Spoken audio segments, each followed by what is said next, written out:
salah. Aja kok salah terus, kadang bener wae iku ya perkara nek iku.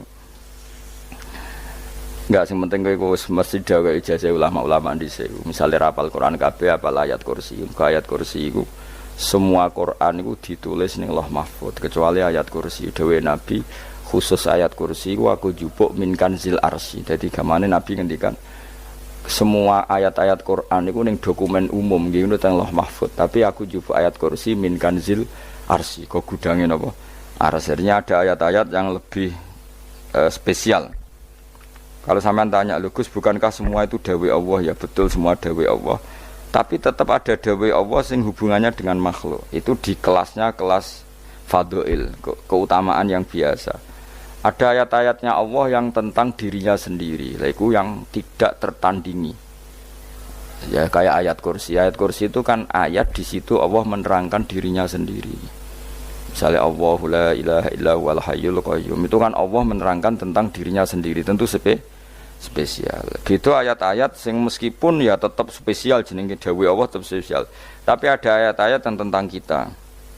Misalnya ayat fankihu ma tobalakum minan nisa masna. Ayat-ayat seperti ini kan enggak mungkin setingkat. Ini kan ayat tentang kamu. Wis ngerti nak kelakuanem seneng wayo dikai hak wayo. Nah, tentu beda, tentu semuanya spesial karena sama-sama kalamu. Tapi tentu beda dokumen ayat kursi tentu enggak sama dengan dokumen ayat faqihum atau balakum. Maka Nabi ngendikan ayat kursi ini bahkan saya ngambilnya min kanzil arsy. Jadi spesial sehingga terus kita dilatih guru-guru kita ngapalo ayat kursi. Kan yo ora lucu, misalnya wiridan ning tahlilan faqihum atau balakum menan terus lucu to. Tahlilan kok ngono iku piye ngono. Aneh-aneh, gue yo mikir tuh, senengane mbok antoh. Mosok ayat Quran kok beda-beda. Goblok kandhanane angel bocah ngono. Iku dadi kene iku sing wis ngaji mulai bayi yo. Jadi ana ayat fawadil, maksudnya ayat-ayat sing umumnya terkait kita. Ama ayat-ayat sing spesial karena nerangkan Allah, tentu beda. Terus kedua tentu ayat-ayat sing rano Kanjeng Nabi, misalnya laqad ja'akum rasulun min anfusikum azizun. Terus baru ayat-ayat tentang kita. Nah, ayat tentang kowe ya wakulu wasrobu, kon mangan ngono. Nah, misalnya terus tahlil terus wakulu wasrobu. Ya lucu tuh. Bocah kok kandhanane angel. Pusing ambek kowe. Ngaji tahunan gak ono perkembangan. Habis gue rame-rame dunya apa? Gue rame-rame apa? Dunya. Pernah ada kumpulan orang untuk ngaji. Oh, setan setruk tenan. Paham itu? Mulai setane tangin, tenang ya paham. Waduh. Serepot ya. Ya, jadi kayak kudu ngerti ya. Jadi kabeh ayat Al-Quran spesial, tapi tradisine ulama kan ada perdebatan apakah ada ayat fadilah dan mafdulah. Sebagian ulama mengatakan jangan bilang demikian karena fal kullu kitabullah wal kullu kalamullah. Tapi kowe nak ngingkari iku ya keliru, wong dohire Kanjeng Nabi ku ya ada ayat yang dipuji sundul langit kaya ayat kursi. Saya punya ayat yang bahkan dokumen itu tak ambil dari kanzil arsy katanya. Dan tidak ada nabi yang dikasih itu kecuali saya. Itu nabi begitu bangga semenang. Nabi maca ayat kursi. Sehingga tradisinya ulama semua anak cucunya, semua umatnya dilatih ayat kursi. Dan itu memang spesial. Coba saya kalau baca ayat kursi, saya kalau mau tidur itu mesti baca ayat kursi. Mesti ora pendak tahlilan ono sing order mboten. Masane apa-apa. Mosok eling pangeran nek pendak apa? Ngono, aneh-aneh. Oh, tahlil kok dikritik, yo keliru sing kritik. Wong maca ayat kursi yo mbok kritik.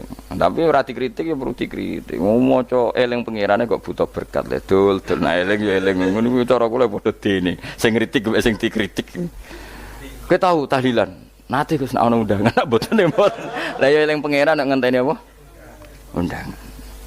Ngene ben ana sing tetep kritik, ben seimbang dunya iku ben seimbang. Apa? Balance kono sing kritik. Kalau bolak-balik ketemu sing kritik tahlil, nggih sowan kula. Saya tuh heran. Kenapa orang NU itu suka tahlilan? Terus ada berkat. Itu dalilnya, Mas. Sing ngono iku ya ora ono dalil, sing hasud nyoal ya ora ono dalil. Cara Kanjeng Nabi pirsa, tukang nyoal iku ono dalile to ora? Ya ndak ada. Ya harus menengahi sebenarnya ketemu pangeran. Sebenarnya ketemu pangeran cocokan di sing bener. Nah yang jelas nek sing tukang tahlil ditakoki pangeran. Kita eling aku, nanti Gusti nak wonten undangan. Terkarat bocah kok eling iya, eling pangerane kok bedak napa? Tapi misalnya kayak kundangan blas ditakoki pangeran, diundang tonggo kok ora teko. Mergo wedi bid'ah misalnya. Tapi nekani tonggo ya perintah Kanjeng. Ya sudah, nggak cocokan ae, ora usah debat saiki, nggak apa. Cocokan ae. Tapi nak cocokan mbek aku ora ketemu. Wong sing nyoal ning ijene mahsyar aku ning swarga. Ketemu aku ketemu ning swarga ya nak cocokan. Jadi kowe kudu mikir ya. Jadi ayat kursi itu dipilih ulama perkarane napa? Ayat iku njen spesial tenan. Kula niku mboten saged tilem nek gak maca ayat kursi. Nggih maca teng lisan, nggih maca teng ati setiap saat. Mergo rumangsa kok pancen luar biasa. Allahu ta Allah iku Allahu la ilaha illa huwal hayyul qayyum. Al hayyu zat sing urip. Mergo sing gampang bedakno Allah mbek Nabi Isa, ambek berhala, ambek semuanya yang disembah selain Allah adalah kehidupan. Kita gampangane tau ngidolakno Isa kaya apa, tapi akhirnya kecewa nak dianggap pangeran. Mergo nyatane cara mereka pun Isa mati disalib. Utawa cara Islam Isa iku diangkat. Di itu objek. Apapun hebatnya Isa diangkat. Diposisikan di langit di. Kerene apa jenenge di itu objek. Berarti yang keren adalah subjeknya yaitu Allah Subhanahu wa taala. Terus kita ini sebagai orang itu punya ketakutan. Nak pangeran mati ku piye? Nak kowe mati kan gak punya akibat apa-apa. Srengenge tetap baik-baik saja. Sistem falak galaksi baik-baik saja. Sistem alam baik-baik saja. Wong sing mati kuwe. Bayangno nak sing mati pangeran. Maka ketakutan seorang mukmin adalah apa? Punya Tuhan yang mati. Kemudian itu diobati bahwa Tuhan kamu itu Tuhan sing aman, al-hayyu sing selalu hidup. Kemudian disifati lagi al-qayyum. Apa artinya hidup kalau bergantung orang lain, bergantung makhluk lain?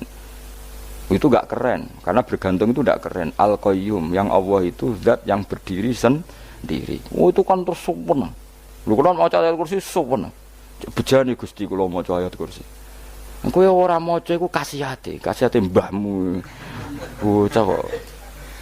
Oh, bocah ora bakat wali. Teke wis elek. Kabeh dimaterekno. Kasihate opo nek maca ayat kursi? Kasihate mbahmu ngono. Jimat ya seneng. Purun ora seneng. Maksudnya ku, tapi mbok gedhingi teman-teman yo ora oleh pancen rezekine kadal jimat kebi. Sing iso ngatur rezekine wong sapa? Wis keben, muga disepuro pangeran. Ra disepuro ora apa-apa, kelakuan kok ngono iku piye. Wis terserah pangeran ae. Jadi Allahu la ilaha illa huwal hayyul qayyum. Kemudian setelah hidup itu bisa saja gak peduli kita karena pas ngantuk atau pas tidur. Terus disifati la ta'khuduhu sinatu walana. Dan zat yang hidup itu tidak pernah ngantuk, tidak pernah tidur. Akhirnya kita ini nyaman punya Tuhan yang spesial yaitu hidup dan berdiri sendiri, tidak ngantuk, tidak tidur. Terus budi lahu ma fis samawati wa ma fil ardh. Ya, dan miliknya Allah semua yang ada di langit dan bumi. Keren. Kita ini butuh air, butuh apa saja, dan itu milik Allah. Coba kalau milik manusia, sama nak loro neng rumah sakit itu, oksigen larang ngono. Padahal kowe nak ra loro, oksigen di mana-mana gak tahu bah. Jadi kita seneng.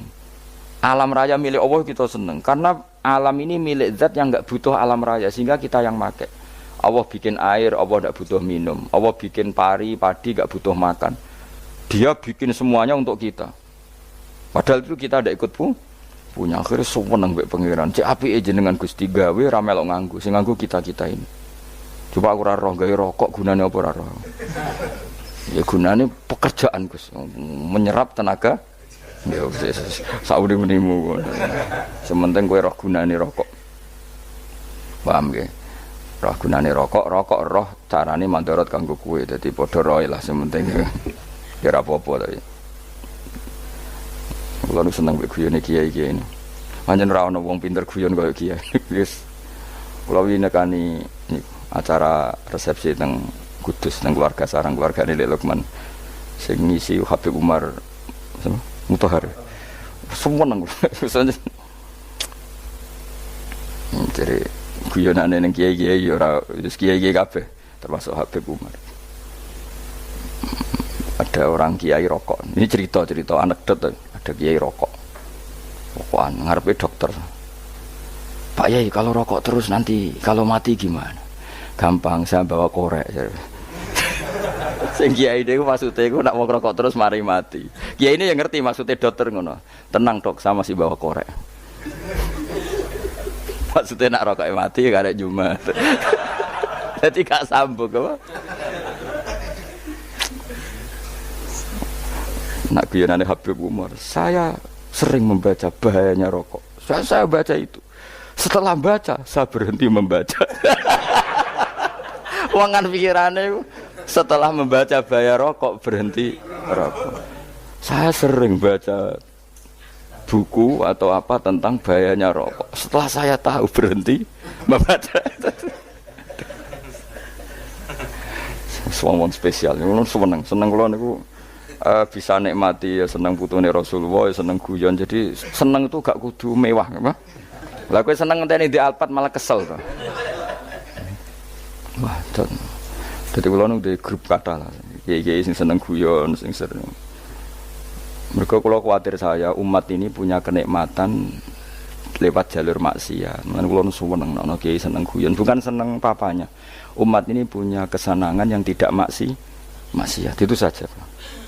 Ya tentu ada kiai-kiai yang milihnya ada guyon supaya orang enggak uraan, ya bagus. Wah sementing ikhlas, wah syaratnya kabeh itu sementing ikhlas itu ikhlas. Ya ora kudu spesial ikhlasmu, ya ikhlas biasa lah. Kelas-kelas terilah sementing napa? Ikhlas. Saya sering baca bahayanya orang rokok. Setelah saya tahu bahayanya, maka saya berhenti baca. Wongku kaget kabeh. Mergo pikirane wong wis berhenti. Kok ternyata. Mulai saya sering baca bahayanya orang miskin. Setelah tahu bahayanya berhenti merasakan kemiskinan. Ya, jadi saya tahu bahayanya neraka. Setelah tahu bahayanya neraka maka saya berhenti.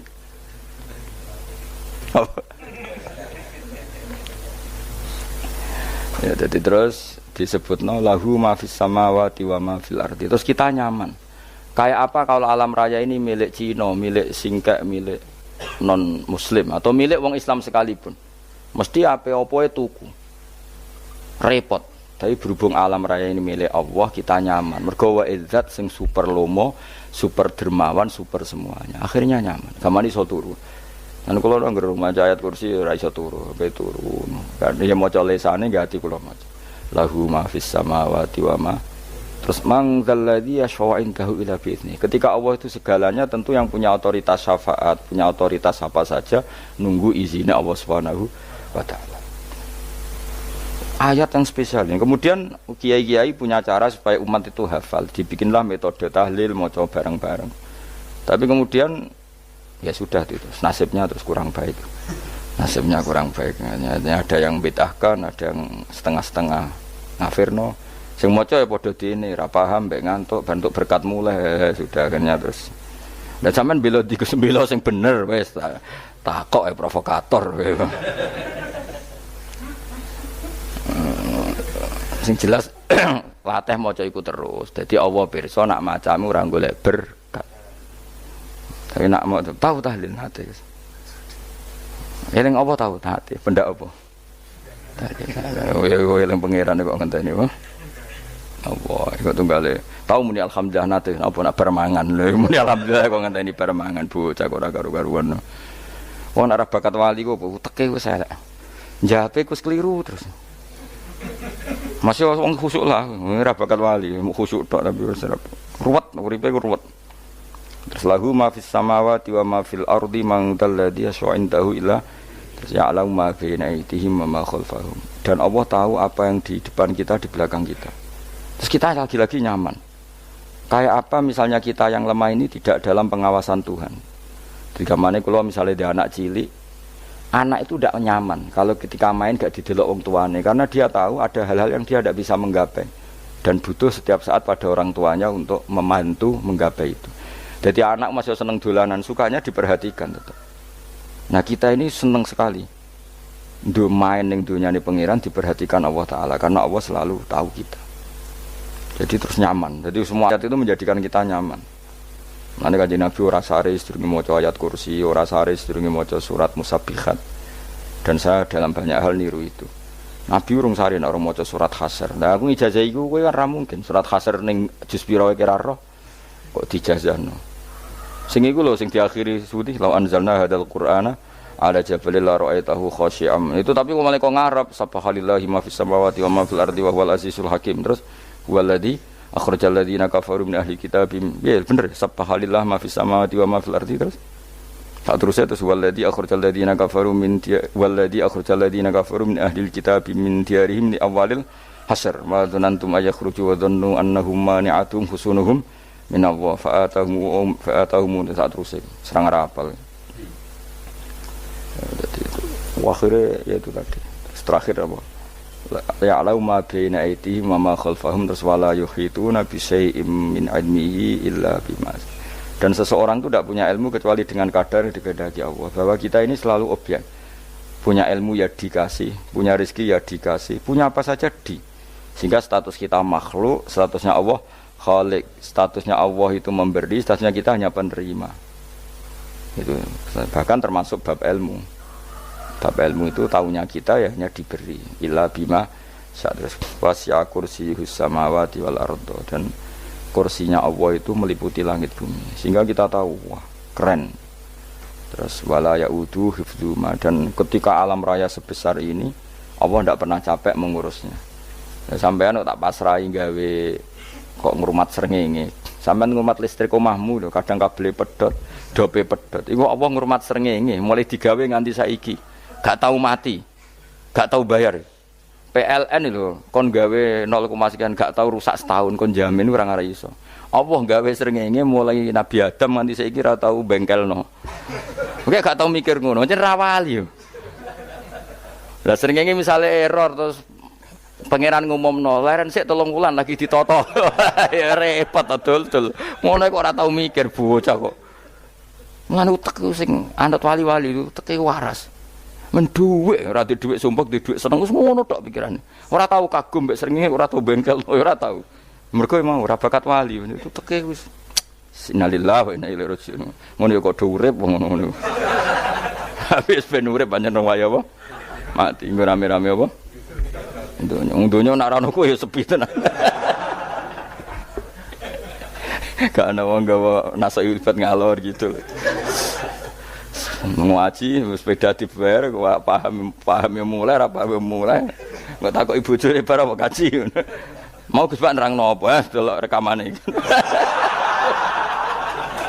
atek dah wae tapi aku luwih seneng ngono timbang kowe nyimpulno malah tambah keliru kabeh.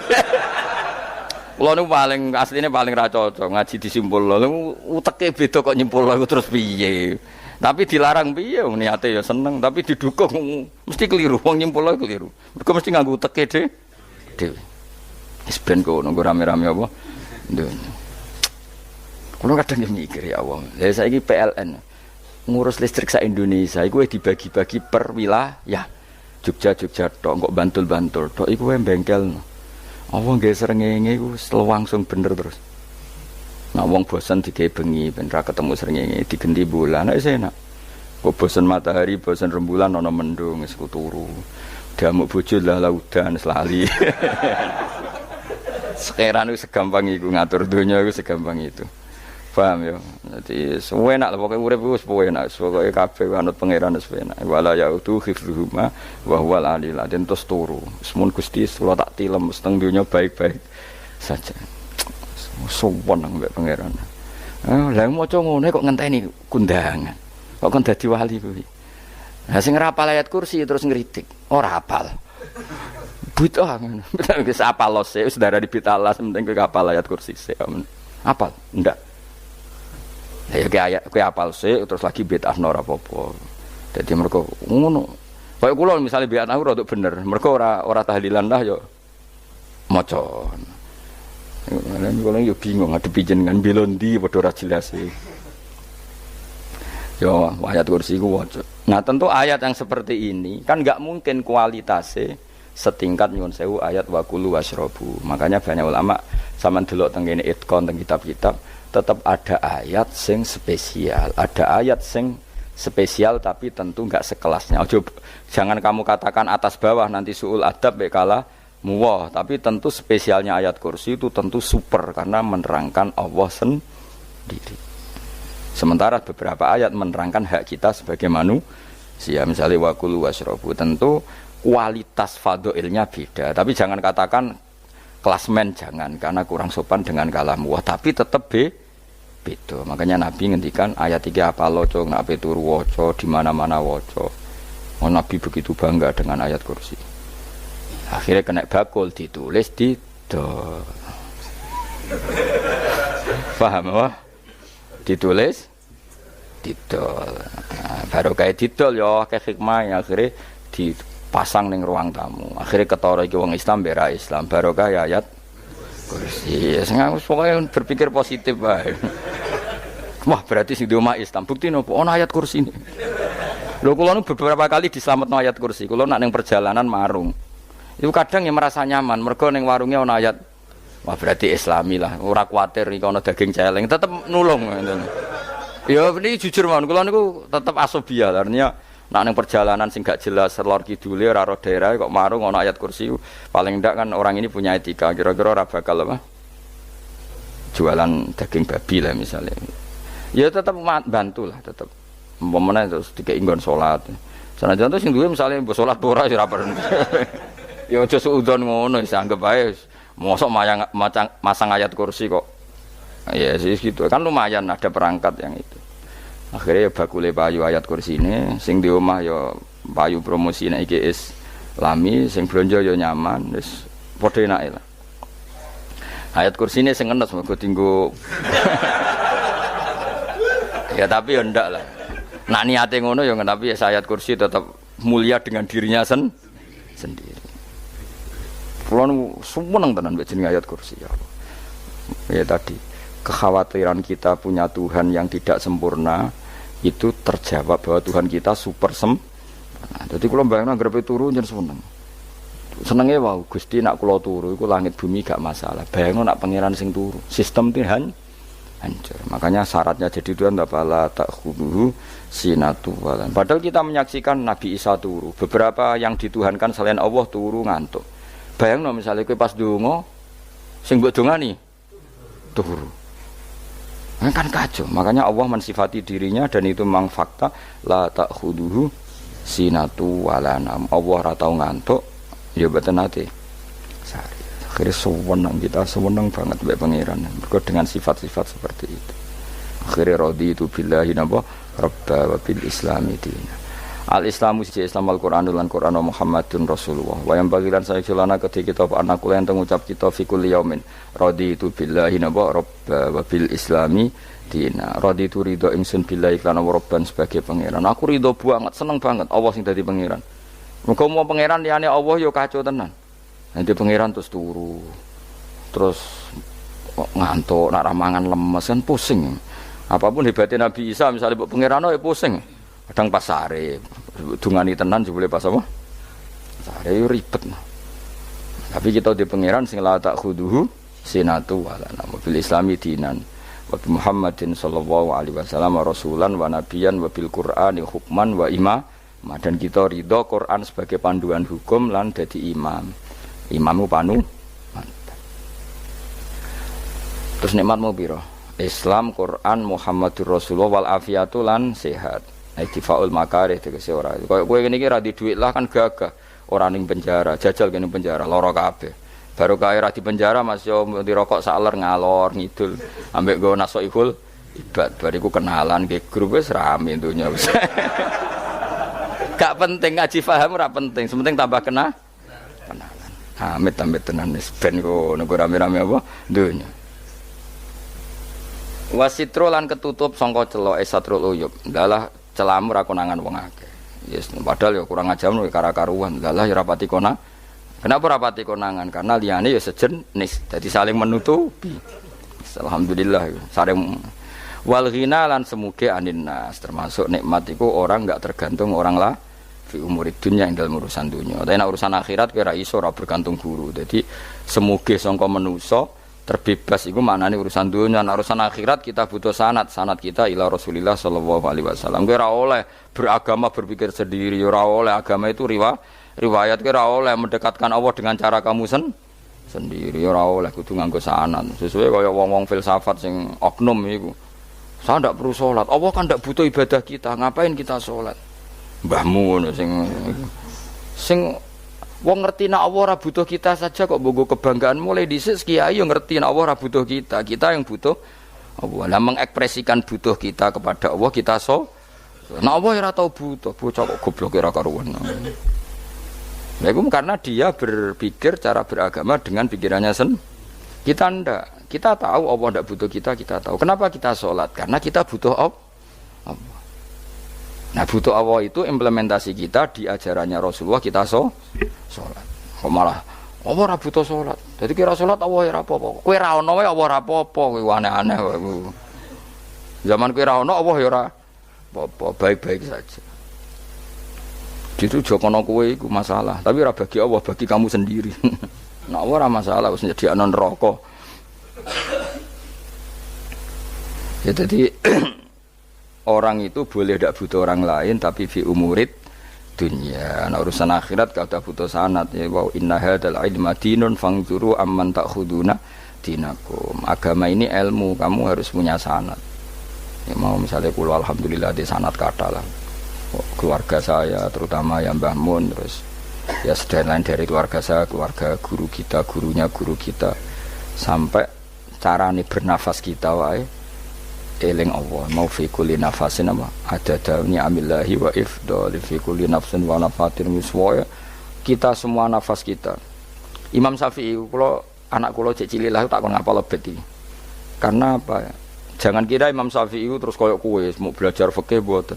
Imam Syafi'i nak ape turu niku kula apal beberapa syairnya Imam Syafi'i. Makanya saya tambah seneng ambek jeneng Imam Syafi'i. Jadi beliau nak ape sare iku napa? Qalbi bi rahmatika wa humma dzu'unusi fi sirri wal i'lani wal fi sirri wal jahri wal i'lani wal ghalasi terus-terusan niku wa ma taqallabtu min naumi wa fi sinati illa wa dzikruka bainan nafsi wan nafasi. Dadi wa ma taqallabtu lan ora molak-malik ingsun. Cara wong Jawa iku apa? Wong turu ra iso-iso apa jenenge? Glebakan. Imam Syafi'i mosok barani glebakan kok kowe. Serepet. Santri ya. Napa manane? Sing rada Islami ngono dul. Apa? Resah Imam Syafi'i ora tau mikir utang iku aneh-aneh. Dadi wa ma taqallabtu lan ora tau molak-malik ingsun. Maksude cara umum lho, cara bahasa kasare glebakan. Fi naumi ing dalam turu ingsun wa fi sinati lan ing dalam ngantuk ingsun illa wa dzikruka kecuali eling teng jenenganku benan nafsi antarane jiwaku wan nafasi lan nafasku. Dadi wa ma taqallabtu fi naumi wa fi sinati illa wa dzikruka benan nafsi wan nafasi. Dadi ulama dhisik itu beliau ndak bikin syair, ndak bikin nadzuman, spontan tuh muji Allah.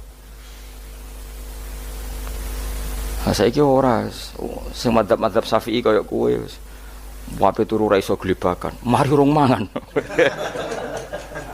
Akhire mau mangan sih, barang mangan warek rokokan lega terus ngorok turu ya Allah karim ngono ya urip ya Allah.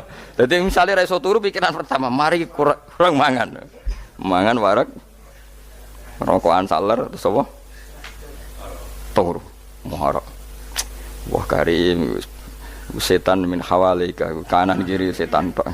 Padahal ulama dhisik ape turu wudu se maca tasbih se bariku angen-angen pangeran Rabbana ma khalaqta hadza batila terus bismika Allahumma ahya bismika amun terus bismika wada'tu jambi wa bismika arfa'u Allahumma rabbas samawati sab'i wa rabbal arsyil azim rabbuna wa rabbu kulli syai' falikal habbi wan nawa iku donga turu.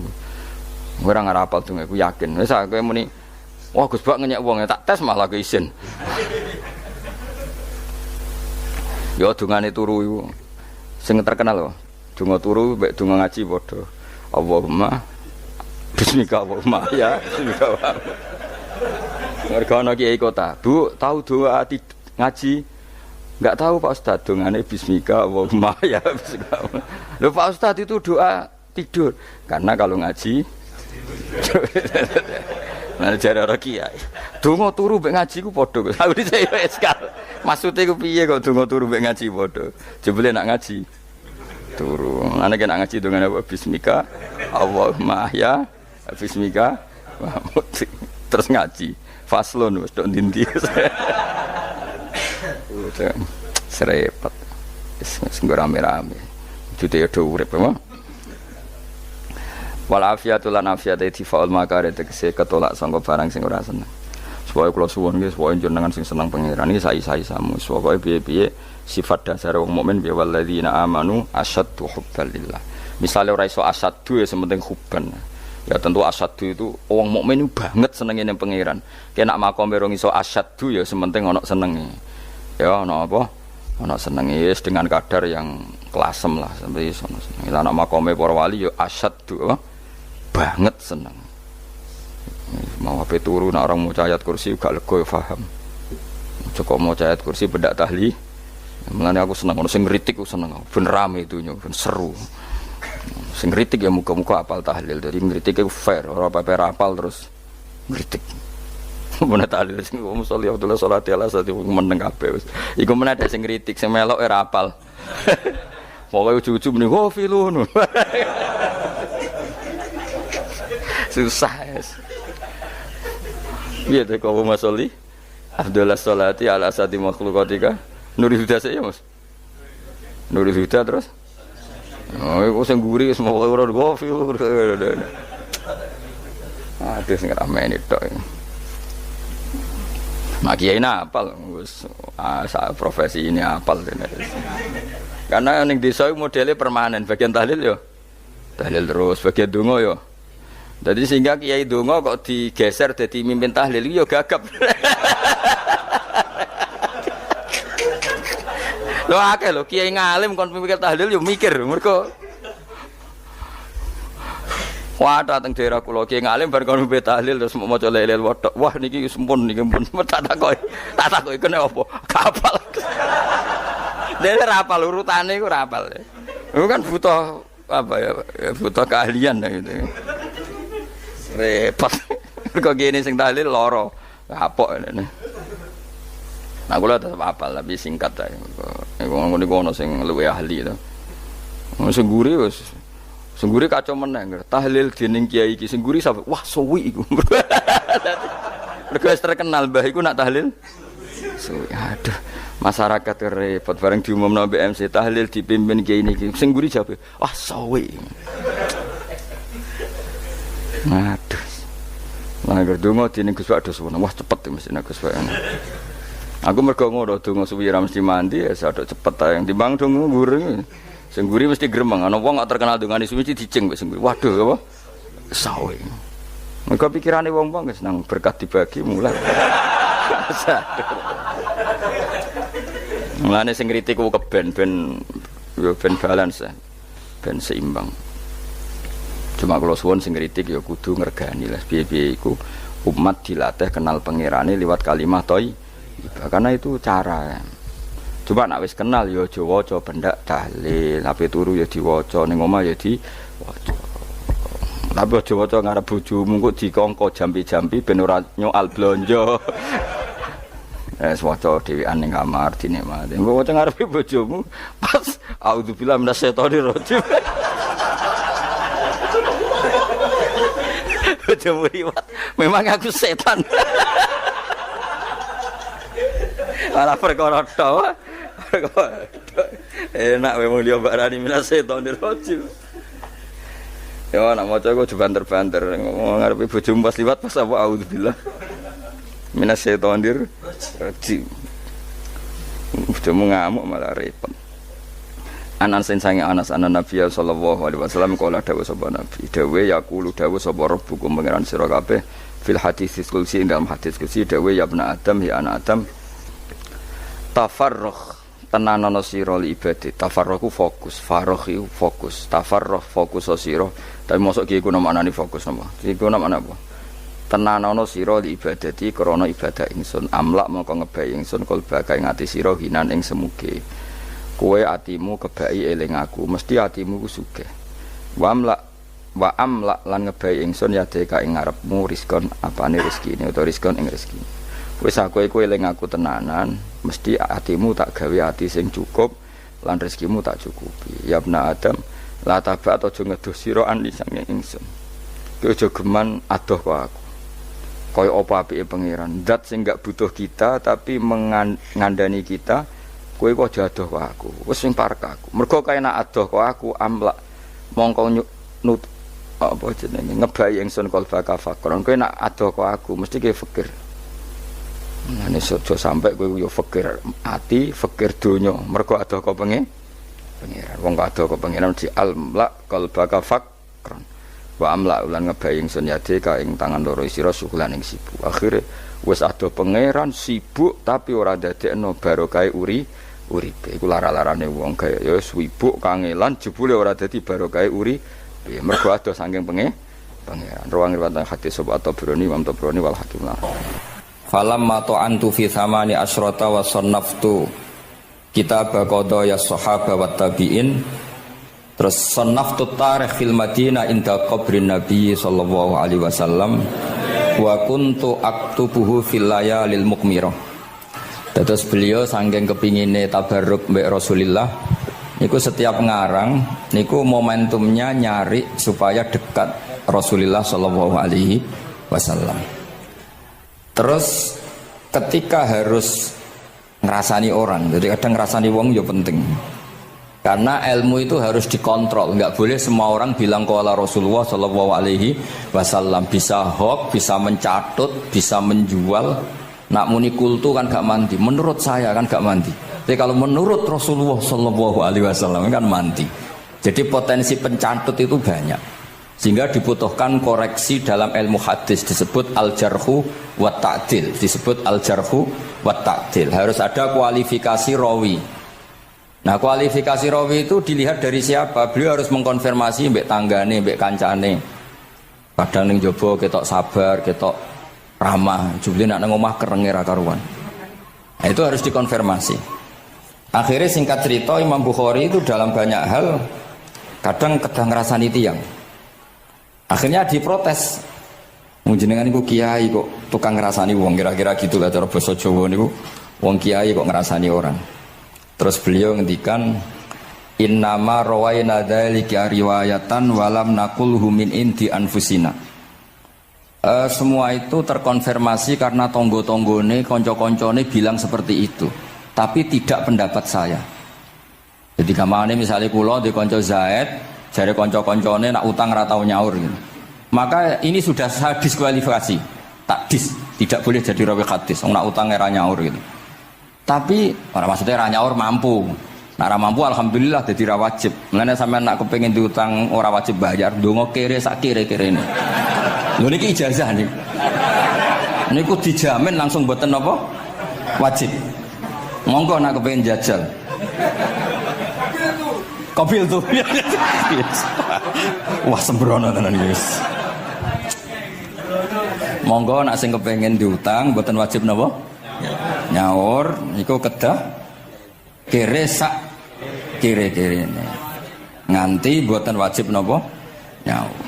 Mengke nggih mboten wajib haji, mboten wajib zakat. Statusnya langsung mustahik. Nggih monggo nak kepengin jajal. Nak kepengin jajal. Nggih kula terusaken nggih. Terus orang dulu itu biasa ngerasani tiang ndak cocok, tapi kalau ketemu itu ya hormat. Karena ngerasani ini bentuk loyalitas sama ahadits Rasulillah supaya tidak diriwayatkan dari orang-orang yang tidak adil. Inna hadzal ilma dinun fanzuru amman ta'khuduna dinakum. Tapi dia secara pribadi nggak ada masalah karena setiap orang selain Nabi tentu punya salah, nggak masalah. Kita hormat orang yang punya utang nggak bisa nyaur nggak masalah. Tapi ya sudah dirawi hadis untuk tukang bodoh nih. Nanti kalau ini kola Rasulullah, sing utangi ku, utangnya ra nyaur kok kola Rasulullah. Sing camah itu Kanjeng Nabi. Ya orang dulu itu bisa melakukan seperti itu bisa. Makanya ya ini agak unik. Ya jadi ini cerita-cerita sing dialami napa Imam sinten Bukhari. Atau orang kaya atau sing donatur. Iku duka. Beliau ngendikan la yasauni an akhussa bisama iqaman duna qaumin. Saya tidak bisa. Ini semuanya umatnya Nabi kemudian saya hanya ngajar 1-2 orang. hanya karena dia anak pejabat atau orang tertentu, tidak bisa. Kalau kamu mau ngaji, ikut ngaji umum. Terus jenengan itu nih misalnya so salam template teng kula 1 juta, gelem ra gelem ya ngaji umum. Gak salam template ya Allah, gak ngaji ya Allah. Sementing ojo terus pepeh bayar, ngajine khusus Gus. Ojo ono wong liya. Ben sing pinter kula tok umat Nabi liyane giyoblok kabeh. Mboten purun, Imam Bukhari ngoten mboten purun. Terus la yasauni niki kula waca iki. Padahal niki anake raja. Anna Khalid bin Ahmad Khalifah Ibnu Thahir sa'alahu ayaqdura manzilahu fa yaqra at-tarikh ala auladi famtana min dzalik wa qala la yasauni an akhussa bis sama qauman duna qaumin. Jadi intinya niku Imam Bukhari akhirnya boten apa? Kersa. Lalu niki cerita keramat-keramatipun Imam Bukhari. Imam Bukhari niku selain kualifikasi hadis sesuai al-jarh wa ta'dil, niku setiap hadis niku disolati. Beliau adus sholat 2 rakaat, memanfaatkan perangkat rohani. Jadi beliau kualifikatif ya, al-jarh wa ta'dil ini rawi layak. Misalnya ada orang soleh khusyuk nang masjid terus. Biasanya problem wong soleh ora tau ngaji iki mboten purun. Iki soleh tok paling nang masjid pelarian. Niku kan kathah tiyang wiridan ning masjid takok kok betah ning masjid. Nek ning omah ono sing ngamuk ning ngene mboten. Malah pengurus-pengurus takmir masjid ya ali. Nek cerita kula niku sakniku wadah Gus, tiyang teng masjid itu suwi-suwi.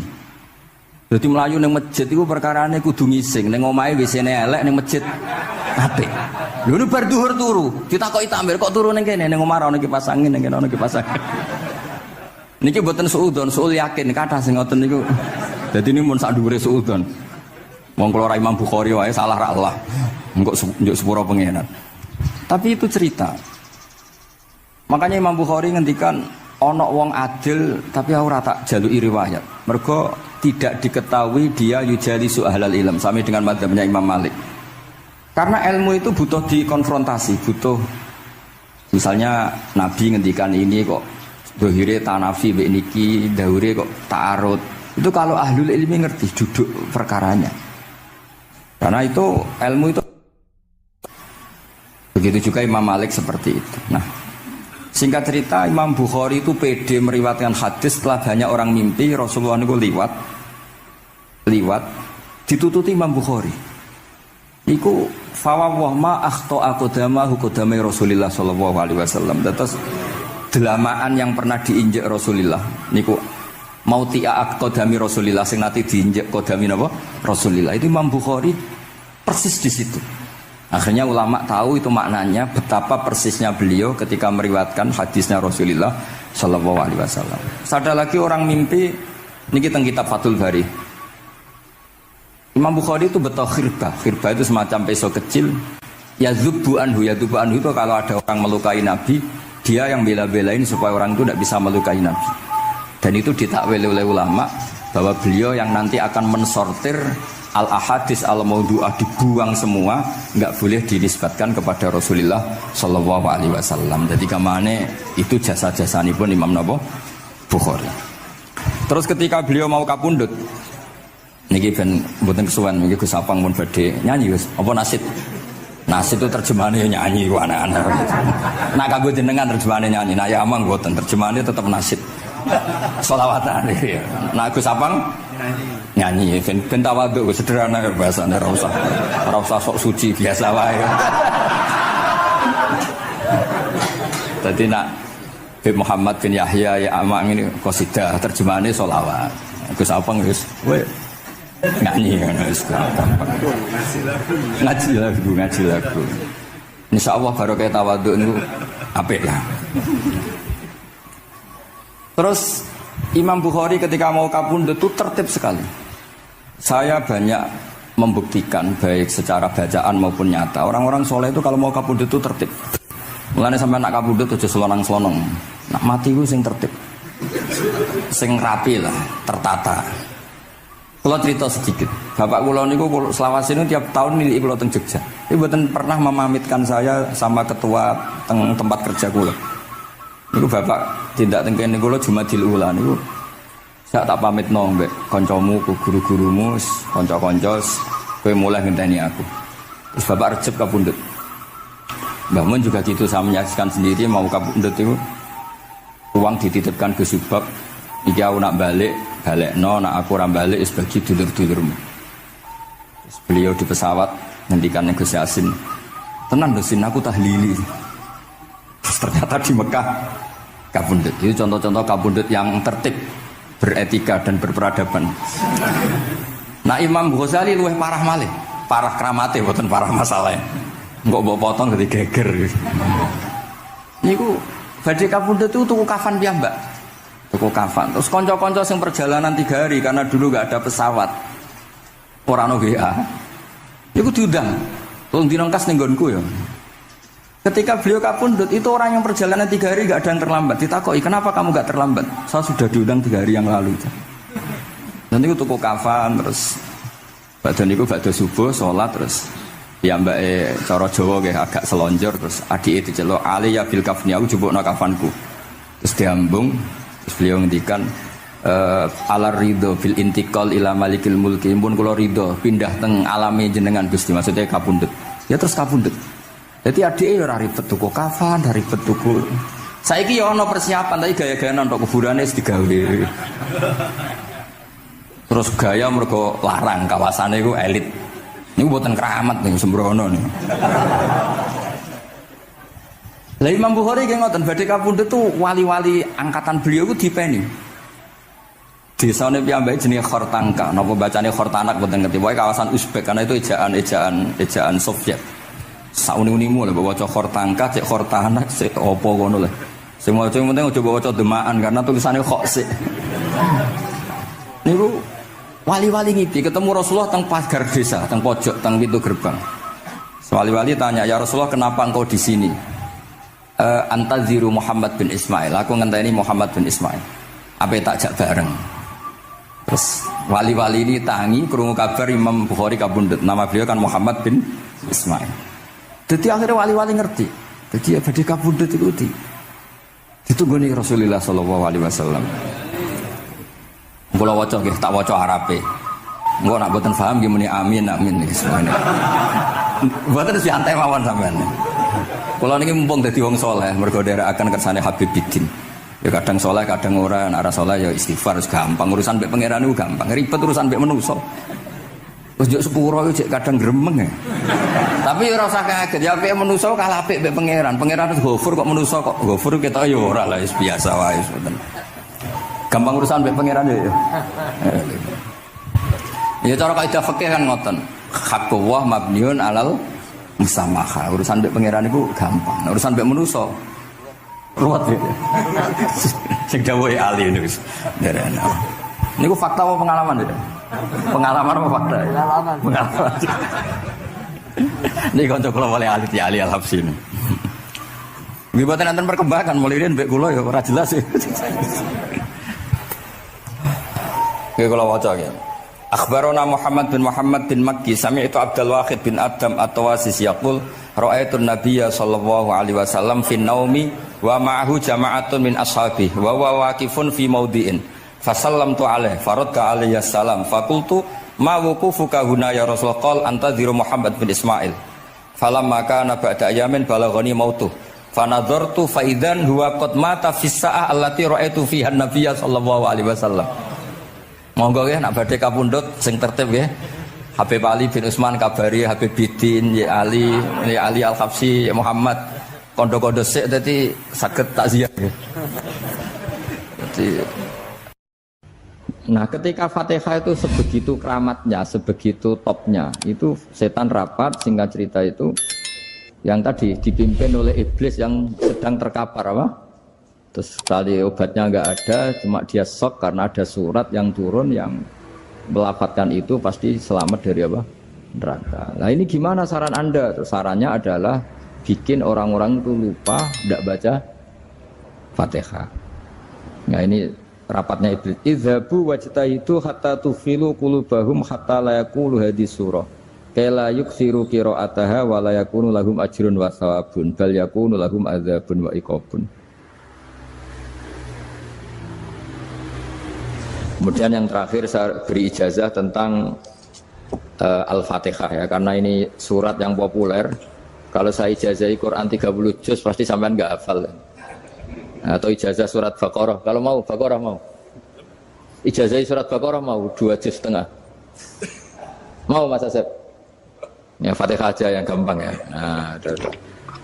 Ya kulhu Fatihah ini paket ringan ini. Tapi pahalanya apa? Besar. Ini beda ya, artinya selama ini mungkin Anda baca tapi monoton ya. Tapi ini saya bacakan teks aslinya tentang istilahnya itu mazaya itu kelebihannya Fatihah. Saya baca Arabnya dulu, nanti ini terakhir ya, ijazah tadi kan saran-saran umum tentang sosial. Ya, pokoknya jadikan kebaikan itu punya nilai sosial yang baik lah. Jadi nanti orang yang nggak amanah nggak laku, ya calon bupati, gubernur, presiden yang nggak amanah juga nggak laku. Begitu juga kiai yang tidak amanah juga nggak laku, suami yang nggak amanah juga nggak laku, istri yang nggak amanah juga. Sehingga kebaikan ini jadi nilai sosial yang dalam tanda kutip sudah keniscayaan. Yang diinginkan Allah itu seperti itu, bukan kebaikan yang dipaksakan karena kekuatan negara. Maksudnya kalau bisa kebaikan itu tidak usah dipaksakan. Memang sudah satu kebutuhan. Kayak cerita-cerita di negara maju itu, bahkan apapun jatuh itu nggak ada yang ngambil apa itu. Makanya gambarannya Mekah Medina kan gitu kan. Barang jatuh nggak ada yang berani apa ngambil, itu saking sudah jadi sistem. Nah, sehingga banyak negara di Eropa itu yang sampai nggak punya tentara, nggak punya polisi karena kebaikan sudah. Nah kita kan masih capek, polisinya aja capek, apalagi masyarakatnya, karena kebaikan itu belum jadi nilai bersama. Nah kita selain ditopang negara, ada polisi, ada tentara, itu kita usahakan kebaikan itu jadi nilai bersama. Tadi wa'tamiru bainakum bima'ruf. Dan kita punya reputasi yang bagus dalam bab ini. Saya masih ingat kecil saya itu yang jilbaban hanya keluarga kiai. Sekarang rata-rata masyarakat itu jilbaban. Dulu yang sekolah SMP, SMA itu jilbaban kadang dulu malah dilarang ya, harus sama seperti itu seragamnya. Sekarang sudah boleh. Dan nyaman. Lama-lama yang dapat simpatik ya yang pakai pakaian model tertutup seperti itu. Lama-lama gamane cara wong golek mantu ya golek yang seperti itu daripada yang blodor. Lama-lama jadi nilai bersama. Ya ingin saya seperti itulah. Di terminal juga sama. Orang mau makan cari warung yang kelihatan ada ayat kursinya, pakai jilbab, atau paling enggak dia enggak mungkin lah nyuguhkan yang tiren atau yang haram. Kan ada garansi sosial, ada apa? Ada garansi apa? Sosial dengan penampilan yang soleh itu kan, masa iya nyuguhkan oplosan babi gitu misalnya itu. Jadi nilai sosial itu harus harus benar-benar jadi nilai, sehingga negara biar gak capek-capek. Polisi juga gak capek kan, karena tugasnya corong Jawa mau ngawat-ngawati tok, tapi sudah tidak perlu tegang karena kebaikan sudah jadi nilai bersama. Ya, ingat-ingat ya ayatnya tadi, wa'tamiru bainakum bima'ruf. Jadi kebaikan itu harus jadi nilai bersama. Iktimar itu menjadi urusan bersama. Makanya kalau kita rapat besar disebut apa? Muktamar. Muktamar itu urusan bersama. Ya tadi imamnya sholat juga menopang Gojek karena nggak lama-lama nopang Grab, nopang Kernet, nopang penjaga Indomaret, penjaga bensin, pom bensin. Nah dia hanya punya waktu 5 menit terus imamnya baca Baqarah kan. Iya imamnya mursyid, mungkin dia tambah lama tambah dapat aplaus dari muhibbinnya, tapi makmumnya dia tambah lama tambah dapat penghormatan dari pecintanya, tapi kitanya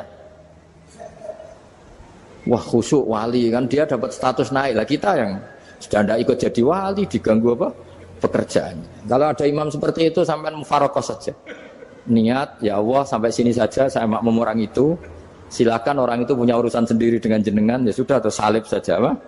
Nah, itu boleh kalau dalam fikih namanya apa? Mufarokoh. Mufarokoh itu niat. Tapi kamu jangan langsung selonong mufarokoh, niat dulu. Pamit sama Allah bahwa sekarang mau mufarokoh. Ya, tapi ya jadi sholat yang aneh kan, imamnya masih rukuk, kamu terus sujud, terus apa-apa selesai ya. Mungkin dalam pandangan itu orang lain ini maksudnya makmum gimana ini kok begini.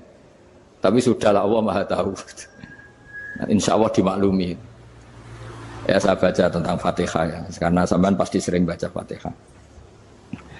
Supaya apa sekaligus jadi jimat lah gitu. Jadi Kalau kamu sering di jalan-jalan yang mungkin sepi atau mungkin kan tidak semua teman Grab itu nasibnya bagus yang di Semarang Jogja. Mungkin yang di Kalimantan di Papua kan ada yang 10 kilo gak ketemu rumah, ya kan? Yang lihat di TV-TV itu kan kasihan kan. Sudah 10 kilo gak ketemu rumah, penumpangnya kewekar preman tuh kan. Ini makan orang enggak kan gitu. Kan ujiannya dua. Kalau penumpangnya cantik itu ya kecoba syahwat, kalau preman takut. Jadi orang itu selalu ujian itu. Sing sedengan itu kan jarang orang itu. Jadi kalau penumpangnya perempuan cantik ujiannya itu syahwat, kalau preman ujiannya ketakutan. Kalau orang yang lemah bawa uang ujiannya kamu ingin garong. Jadi hidup itu memang semuanya ujian. Liyabluwakum ayyukum ahsanu amala. Makanya saya sering ditanya oleh teman-teman, Gus, nah ujiannya kenal wong wedok elek piye sama? Kenal wong ayu ujiannya syahwat, kenal wong elek ujiannya ngenyek. Itu sama-sama dosa. Syahwat ya dosa, ngenyek juga dosa. Welek keriting untune metu ya dosa ngomong gitu. Kadang-kadang orang berpikir enak kancanan wong elek gak dosa. Kata siapa kancanan wong elek itu ya dosa karena bawaannya ngenyek. Ngenyek itu menyepelekan itu. Makanya saya itu ya nggak mau berteman sampean. Nanti kan bawaannya ngenyek atau seneng ya enggak tahu. Ya sudah ada takdir saja kalau ketemu ya tak ulang ngaji gitu. Tapi ini ngaji terakhir, setelah ini ngaji biasa aja, enggak usah resmi gini. Ngaji kok resmi aneh. Pokoknya nanti suatu saat kalau pandemi sudah berlalu saya akan ngaji Rebone, lalu ini ngaji. Ini ngaji yang kurang bagus karena ngatur kiai kurang berkah ini. Nanti tapi ya lumayan lah masih mau ngaji. Ngaji kok tanggal ini jam ini. Sekarang suatu saat kamu tak panggil, Mas Wahyu datang ke sini jam ini tidak mesti bisa. Mungkin pas ada acara apa, oh, maaf ke sini pas ngecek pas apa. Gitu. Jadi ya sudah tapi tak maafkan enggak apa-apa. Takdir ya.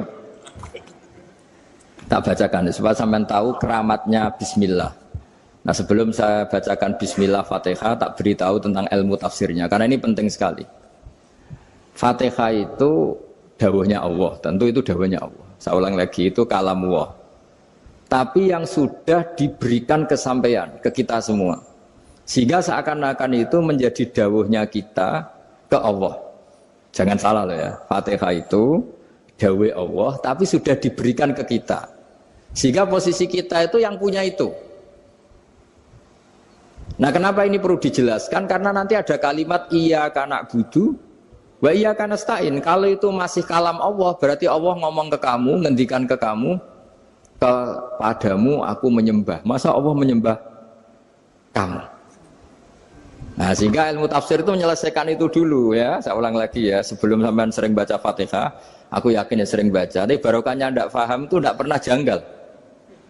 Enggak paham itu ya penting supaya ndak iskal, ndak janggal. Sebetulnya di kalimat itu ada yang janggal. Kalau Fatihah itu kalimatnya Allah atau kalam Allah, bagaimana dengan kata-kata iyyaka na'budu? Masa Allah ngendikan ke kita, kepadamu kami menyembah. Masa Allah menyembah kita? Maka penyelesaiannya secara ilmu tafsir gimana? Semua ulama mengatakan, bukan satu dua, semuanya mengatakan di Fatihah itu semuanya diberi kawalan kalimat. Saya ulang lagi ya, di Fatihah itu semuanya diberi awalan kalimat qulu, katakan wahai hambaku begini. Ya, katakan wahai hambaku begini. Nah, begini ini pelajaran dari Allah yang sudah diberikan ke kita. Terus kita mengatakan bismillahirrahmanirrahim, alhamdulillahirabbil, termasuk kita mengatakan iyyaka na'budu wa iyyaka nasta'in. Jangan bayangkan Allah ngendikan ke kita. Kalau Allah ngendikan kita berarti gini, hei Wahyu, ihdinas siratal mustaqim, tunjukkan saya jalan yang benar. Nah nanti kamu terus, ya Allah, Anda aja minta tolong saya minta tolong siapa kan? Jadi panjang kan? Ya, saya ulang lagi ya. Jadi itu di Ulumul Quran diterangkan gimana? Sebelum baca Fatihah, ya. Fatihah itu kalamullah, ngendikannya Allah, tapi yang sudah diajarkan ke kita dan sudah milik kita. Sehingga kalimat itu menjadi milik kita. Tapi ya kalamullah, tetap kalamullah, tapi sudah menjadi milik kita. Sudah paham ya? Ya pinter nah. Ya, karena kalau tanpa penjelasan seperti ini, Anda akan iskal. Bagaimana Allah iskal itu janggal? Bagaimana Allah mengatakan iya karena butuh? Yang jadi aneh ya? Ya, jadi tak jelaskan secara ilmiah ya. Jadi kata ulama-ulama tafsir, ayat-ayat Quran seperti ini sebetulnya dimulai dari qulu apa? Meskipun enggak dilafatkan.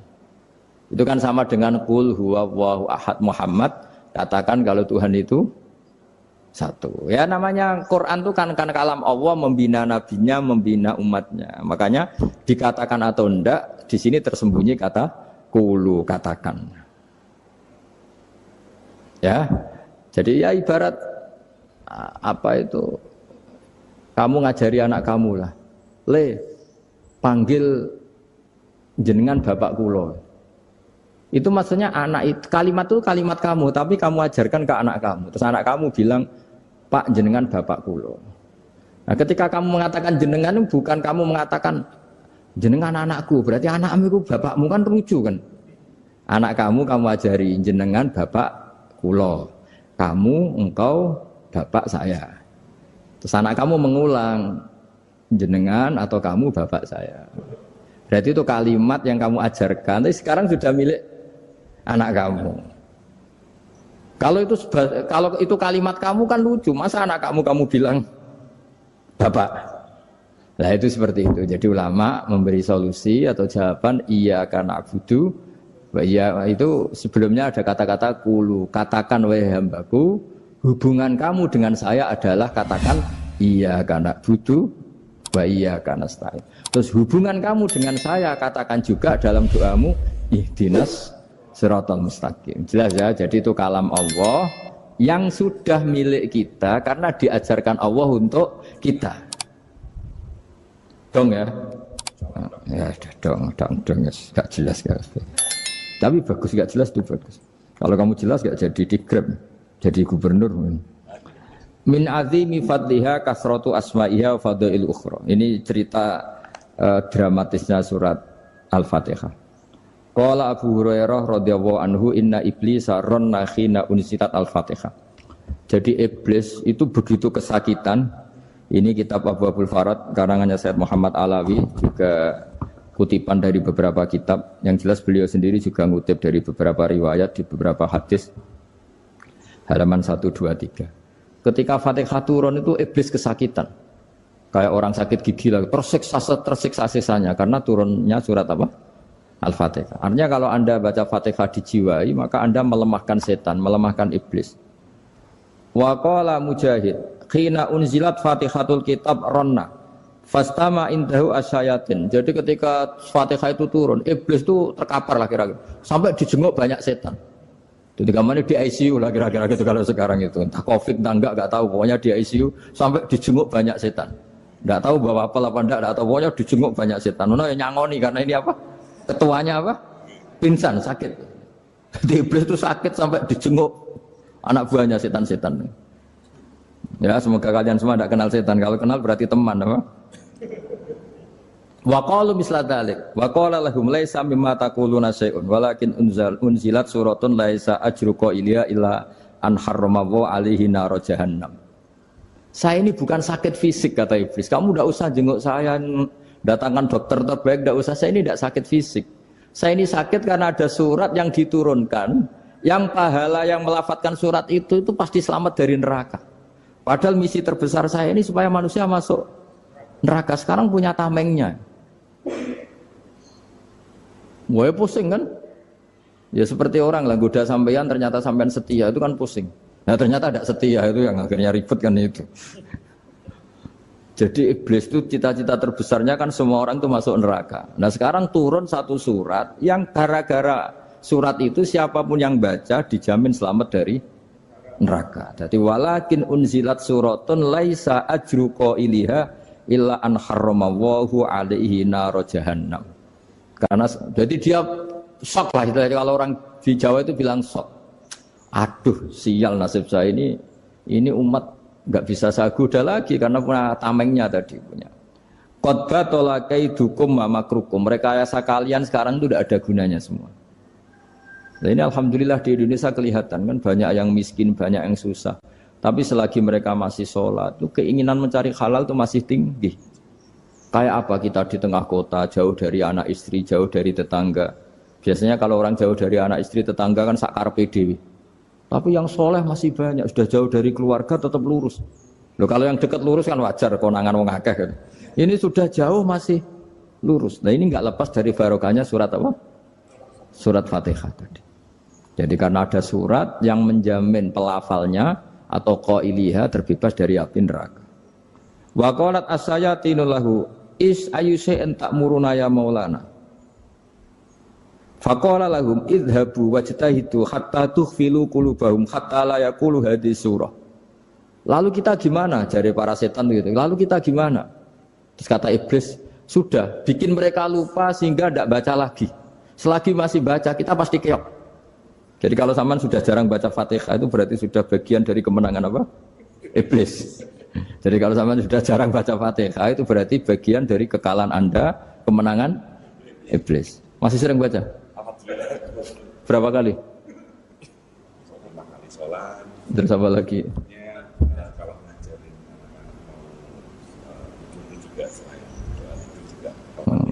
Kok 5 kali tok itu? Berarti pas sholat fardu tok itu.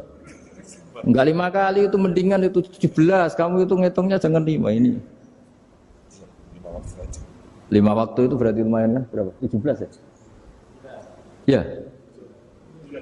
17 ya? Ya.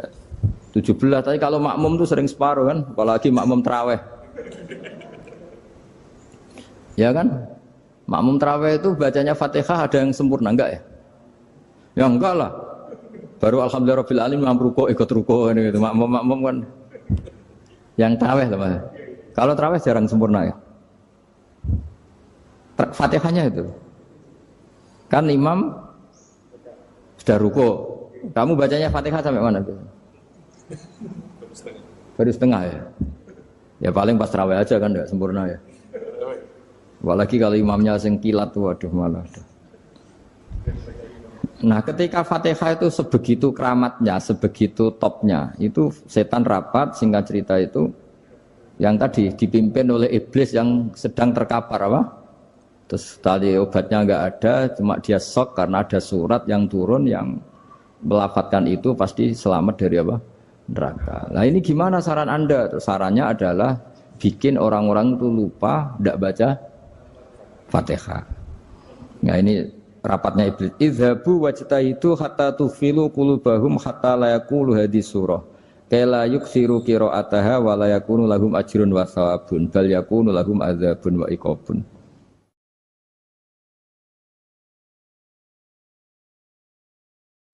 Jadi saya mohon selama ini Anda sudah baca, tapi mungkin hanya rutin saja. Napa rutin? Saja barokahnya ngaji ini kamu punya kekuatan atau punya semangat membaca karena ini surat yang luar biasa. Ibarat gini, kalau sampean tanya, saya juga sering mikir, masa Gus hanya surat kok punya kekuatan seperti itu? Di dunia ini kata Allah, mulai Nabi Adam sampai kiamat, nggak ada yang bisa menandingi kekuatan kalimah. Kalimah itu kata-kata, nggak ada yang bisa menandingi kata-kata. Misalnya Anda nge-grab berangkat istri cuek, berangkat cuek. Itu beda dengan ketika meskipun satu kalimat. Wes Pak, muga-muga dilindungi pangeran, mugi-mugi jenengan selamat. Itu menjadi teduh dan semangatnya luar biasa karena kayak mendapat support. Jadi kira-kira kalimat itu hubungannya kita dengan Allah Fatihah itu seperti itu. Kamu melafadzkan satu kata-kata yang dibenarkan langit bumi, dibenarkan aras, dibenarkan malaikat, dibenarkan semua penghuni di dunia ini. Sehingga itu efeknya luar biasa. Itu seperti gini ya, kamu cerai sama istri, terus nikah lagi katut babon. 10 tahun anak kamu dididik, ibunya benci kamu. Dan memang Anda layak dibenci. Duwidek. Dan sampai nggak pernah manggil kamu Pak. Suatu saat, kamu tentu rindu kan, ingin dipanggil Bapak oleh anak kamu. Suatu saat anak ini manggil kamu Pak E. Wah itu senengnya bukan main. Hanya sebuah kata-kata. Makanya kadang-kadang orang itu tanya sama kiai, ijazah lafadz ini gunanya apa sih? Itu ijazah-ijazah itu untaian kata-kata. Yang kata-kata ini dibenarkan langit dan bumi dan aras dan para malaikat sehingga efeknya itu luar. Nah ibarat seperti itulah. Kamu melafadzkan Fatihah itu melafadzkan kata-kata yang dibenarkan Allah dan Rasul dan semua malaikat, semua penghuni langit. Maka ini efeknya pasti luar. Nah di sini lah orang-orang dulu itu tahu keramatnya itu sehingga ketika melawan Belanda, melawan Jepang dulu itu kalimat-kalimat itu menjadi mantra yang luar biasa. Doa yang luar biasa. Tapi di era modern karena orang sudah tidak ngerti itu, dianggap itu mantra, jimat, khurafat, bid'ah, waduh ribet menemal. Sebetulnya tidak seperti itu. Memang kata-kata ini kekuatannya luar biasa. Sama kesakitan hati kamu juga karena itu. Wis ngojek wangilan. Lha Pak di bojo kok kowe gagahe tok kere. Wah, iku seling terus.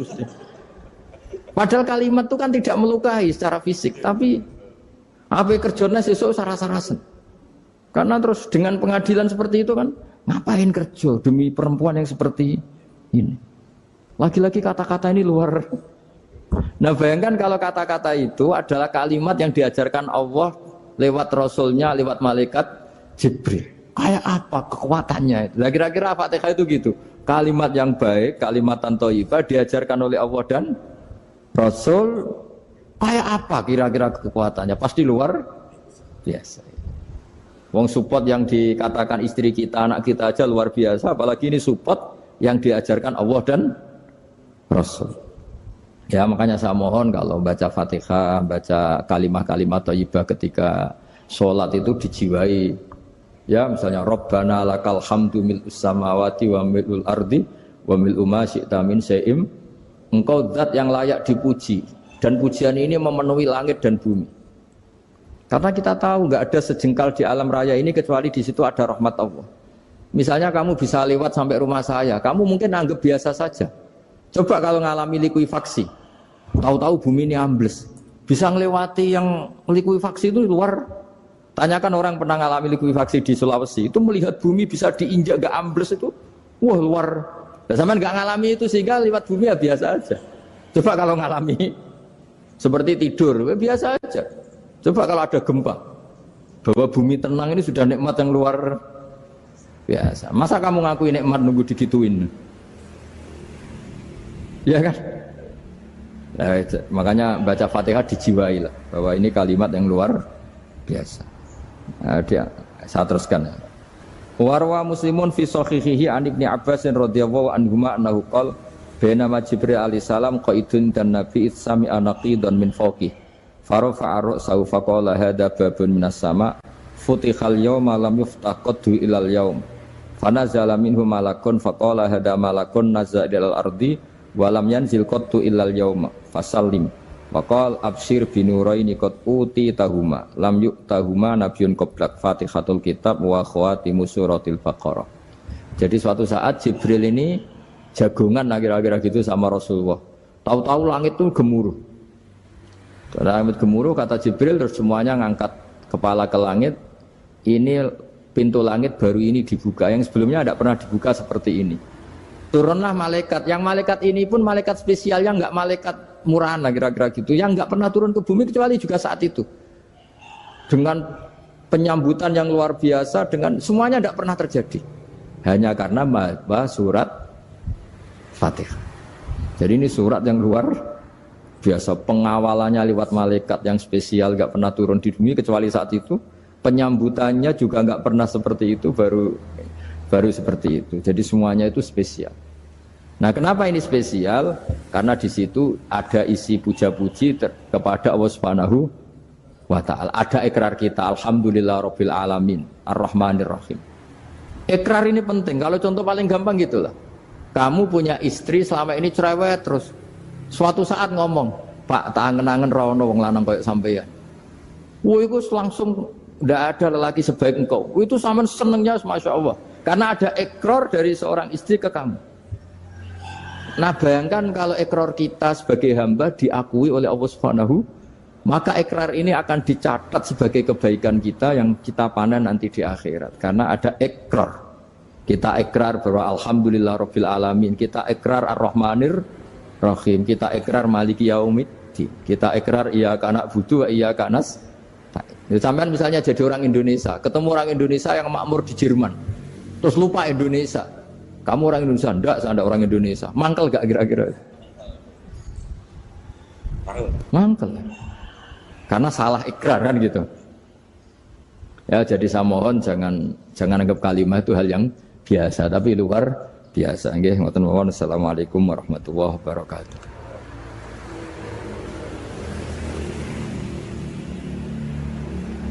Saya berkali-kali kampanye di mana-mana lah, kampanye dan menganjurkan.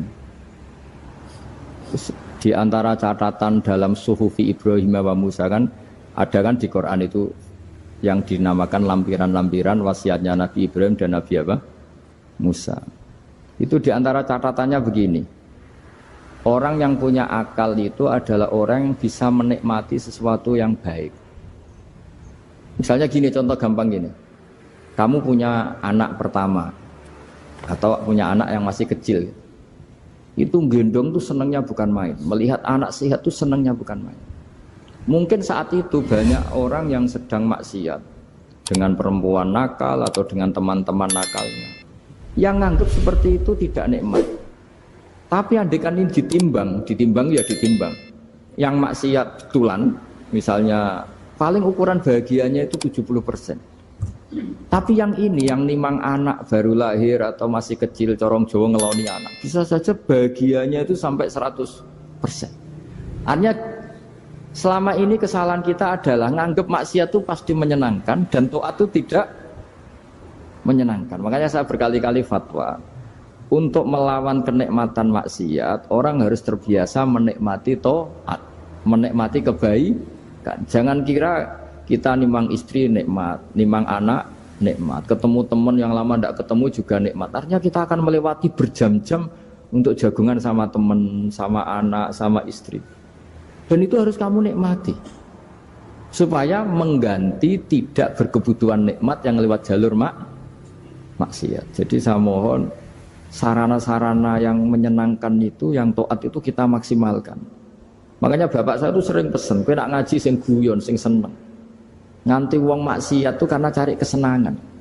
Coba kalau kesenangan itu sudah didapatkan saat taat, maka tidak butuh lagi kesenangan yang berbentuk maksiat. Makanya orang-orang wali dulu kalau sudah sholat itu gak bisa berhenti karena merasa nikmat. Makanya Nabi pernah ngendikan wa qurratu aini fi sholat, nyaman saya itu kalau sedang sholat. Jadi kalau gak melanggar itu karena takut aparat, bukan karena kesadaran hukum. Tapi kalau urusan rambu-rambu itu seperti itu. Tapi kalau urusan orang tidak zina, tidak maling, tidak korupsi, itu hampir mayoritas orang Indonesia itu karena takut azab Allah atau takut dosa. Sehingga di desa terbelakang yang enggak terjangkau polisi atau di daerah-daerah yang sangat terpencil, itu perilaku leluhur, yaitu tidak nyuri, tidak zina, tidak apa, itu ya tetap jalan. Karena mereka memang dididik oleh agama. Sehingga keinginan kita terbesar adalah bahwa sesuai konsep Imam Ghazali, al-ulama wal umara tau amani. Jadi ada sinergi lah antara ulama dan umara. Dulu biasa raja-raja itu ngaji sama ulama. Tapi ulama juga biasa antri di kerajaan untuk ngurus administrasi negara. Jadi beliau-beliau ya bisa sebagai rakyat, tapi juga sekaligus sebagai guru. Karena beliau-beliau ini orang-orang yang bisa menanggalkan egonya. Lalu kenapa kerajaan dulu itu begitu kuat? Ada contoh paling populer dalam mengelola negara, yaitu Umar bin Khattab. Itu Sayyidina Umar bin Khattab. Itu bajunya, jubahnya itu ada 12 jahitan, saking jeleknya. Jadi saking jeleknya itu 12 jahitan. Ada pernah seorang kiai yang cerita, ketika Baitul Maqdis itu ditaklukkan oleh pasukan Umar, itu beliau harus naik unta dari Madinah sampai Yerusalem. Karena kerajaan yang ditaklukkan itu membayangkan Umar itu seorang presiden, seorang khalifah pasti wah. Itu ternyata pas sampai gerbang Yerusalem itu Umar itu yang nuntun unta. Karena ketika unta itu hanya satu, sama pengawalnya bilang, saya mau naik unta asal gantian. Ya 2 kilo Umar naik, 2 kilo ajudannya yang naik. Sampai Pak. Lepas mau pintu gerbang itu pas giliran Umar yang nuntun. Kata ajudannya, kali ini jenengan yang naik saja. Enggak, saya enggak mau bohong. Jadi yang disambut ya ajudannya. Karena ajudannya pakaiannya lebih bagus dan Umar pakai tadi jubah yang berjahit 12. Jadi betapa orang-orang dulu itu ketika jabat itu malah tasawuf. Karena tadi dipandu oleh agama. Setelah itu ada beberapa sahabat yang usul. Ada pesta gitu karena ini hari kemenangan. Kata Sayyidina Umar, Inna Allaha ta'ala ayyara qauman faqala adhabtum thayyibatikum fi hayatikumud dunya wastamta'tum biha. Di antara kritik Allah kepada orang-orang yang enggak benar adalah jatah kenikmatan kamu sudah kamu habiskan di dunia. Maka di akhirat sudah ada jatah. Maka kata Umar, astabqi thayyibati. Jatah-jatah kenikmatan saya biarkan utuh. Maka tidak saya nikmati sekarang. Nah makanya ini saya sekaligus minta sama BUMN, pokoknya gak usah ngundang saya ribet. Selain ribet ya soalnya ngaji saja. Saya ini jadi kiai itu ya bingung. Ya sering dihormati orang, dicucuk, kadang disangoni. Kalau kadang ya mikir nak jatah kuntek terus piye. Makanya saya tuh ya sering ngebes, ya biasa saja hidup saya. Karena saya tidak ingin jatah saya ini habis. Tapi kadang-kadang orang itu ingin berlebihan menghormati kiai. Saya berkali-kali bilang, ketika ada orang menghormati saya itu yang repot saya. Yang menghormati benar karena menghormati kiai. Tapi kiainya yang masalah kan. Kalau tidak bisa ngelola hatinya jadi tamak, jadi ribet. Makanya ini kan, ya sudah saya tetap sebagai kiai ngajarkan ikhlas. Makanya guyonan di kitab-kitab dulu, kalau ada orang cantik sowan kiai, itu kata kiainya, saya yang bingung. Kamu melihat saya ibadah, saya melihat kamu masalah. jadi, tapi kalau kiainya agak soleh ya enak sama-sama seneng kan. Masalahnya kita ini soleh, paling enggak berusaha soleh. Ya jadi kalau Pak Aryo sowan sini itu dia benar, sudah sopan lah sama kiai, beliau pejabat sopan. Saya yang masalah kan. Misalnya saya ke Jakarta terus ingat Pak Aryo ingin difasilitasi, saya kan jadi repot. Makanya kemungkinannya kecil, kalau saya ke Jakarta tak hubungin itu kecil dan tidak perlu tersinggung. Saya selama ini ya sering ke Jakarta ya biasa. Saya hampir per 3 bulan, 4 bulan datang ke pondoknya Pak Kures. Ya jarang hubungi pejabat. Ya sudah kalau mau ngaji aja. Nah kenapa saya menekankan ikhlas? Karena ini kan acara khataman. Di antara pokok dari ajaran Quran adalah wa ma umiru illa liya'budullaha mukhlishina lahuddin. Jadi kalau sudah berani beragama ya kita harus ikhlas. Dan saya berkali-kali bilang ikhlas itu mudah. Harus dilatih. Saya berkali-kali memberi analogi itu gampang sekali. Lama sekali kita bilang kalau yang putih itu putih. Lama sekali kita bilang yang hitam itu hitam. Itu tidak ada yang gaji. Kenapa kita mengatakan tembok ini putih? Karena memang putih. Kenapa orang mengatakan peci itu hitam? Ya karena memang hitam. Itu tidak ada yang gaji. Dan semuanya ngomong seperti itu. Tapi pas Anda ngomong Allah itu Tuhan, minta masuk surga. Pas hubungan dengan Tuhan itu selalu tidak ikhlas. Padahal kita biasa ngomong hakikat ini ikhlas. Kita ngomong tembok ini putih ikhlas. Ngomong peci hitam itu. Pas ngomong kalau Allah itu Tuhan, minta surga. Padahal bedanya apa? Hanya sama-sama ngomong, mengatakan sesuatu yang nyata. Sehingga saya berkali-kali bilang, dan ini akan saya kampanyakan sampai saya mati. Di antara gejolokan Allah sama orang soleh. Jadi orang soleh itu nanti juga digojlok sama Allah. Kenapa kamu nyembah saya?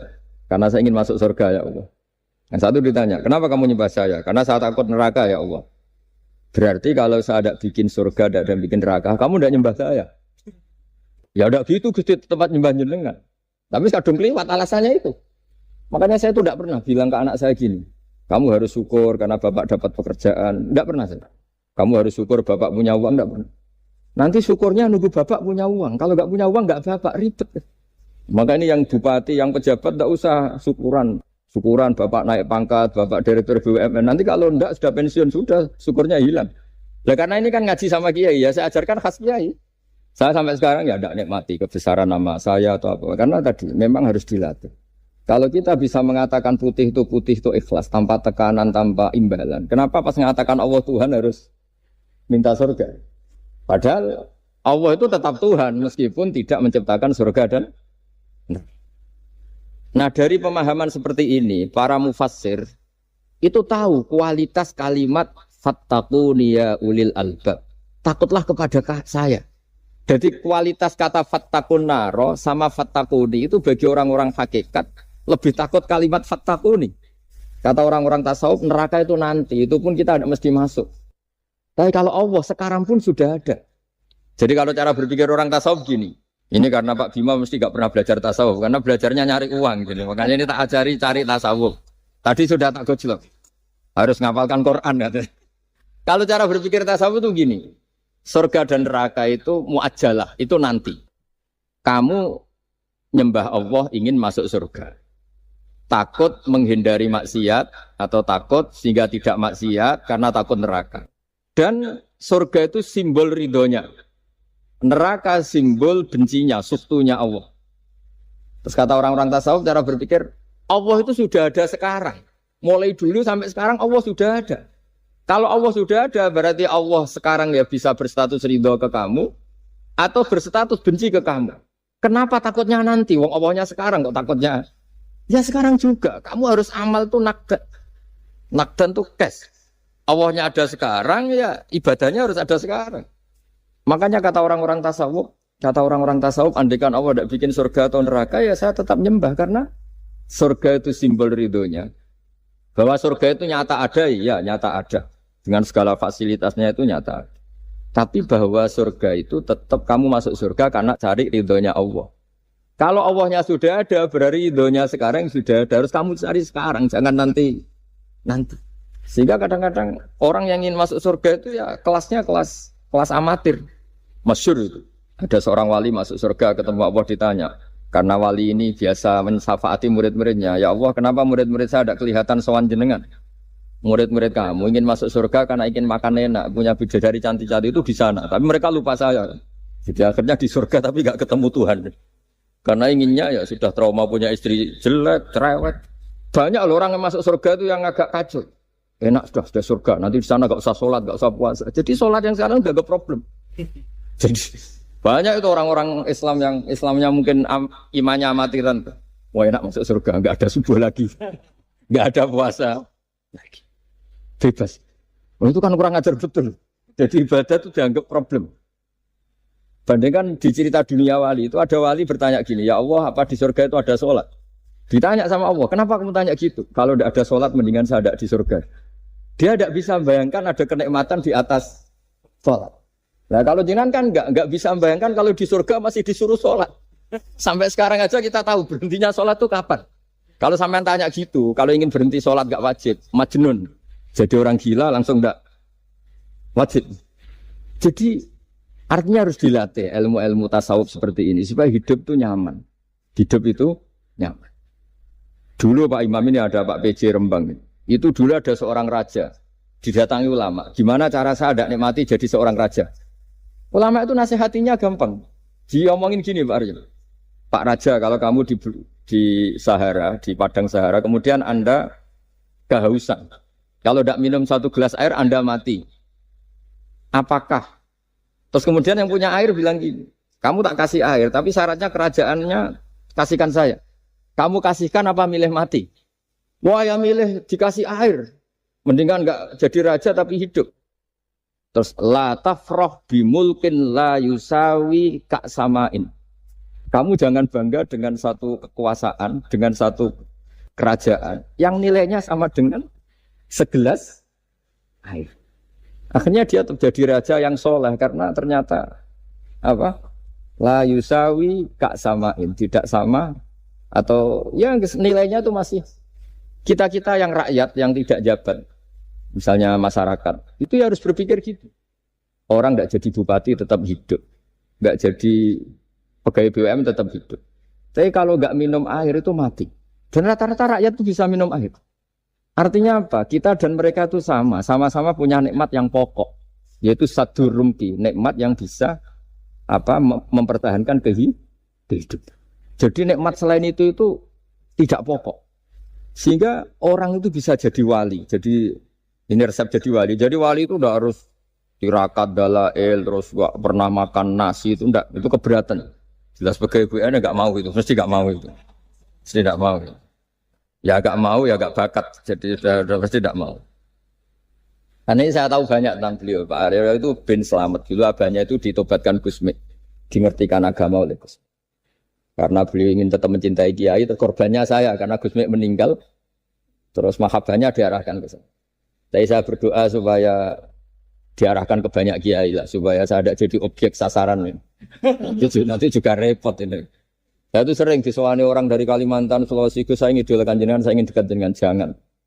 Ya sudah lah, pakai kiai lokal di sana aja. Jadi sampai tidak ganggu saya, terus kiai lokal di sana juga tidak mahjub oleh saya. Kata saya. Saya teruskan. Jadi dulu para raja itu dilatih oleh ulama, termasuk dilatih begitu. Kamu punya kamar 1000, kalau tidur per 5 menit ganti kamar. Karena eman sudah dibikin kok nggak dipakai. Nggak juga, punya kamar 1000 yang dipakai hanya satu. Ngapain punya 1000 yang dipakai hanya? Punya baju satu lemari, yang dipakai hanya satu. Apa mentang-mentang bajunya 5 terus pakai rangkepan sampai 5. Punya mobil 5 yang dipakai ya. Jadi orang dulu itu dilatih sebegitu. Sehingga dulu itu tidak ada raja kecuali punya penasehat. Zaman belum Islam ada resi, kalau setelah Islam ada ulama. Sehingga mereka bisa menertawakan kerajaan. Maksudnya dianggap biasa. Ada seorang raja ditanya ulama, khas seorang raja itu apa? Merintah tidak bisa diperintah. Terus si ulama ini tiap pagi itu datang ke atas gunung, cari tempat paling tinggi terus mutolaah kitab. Setelah mutolaah kitab ya wasik ya. Kayak saya kalau belajar ya asik. Ngalang-ngalain jagungan sama pegawai BUMN kalau saya sudah belajar. Terus dia bilang, enaknya apa jadi raja?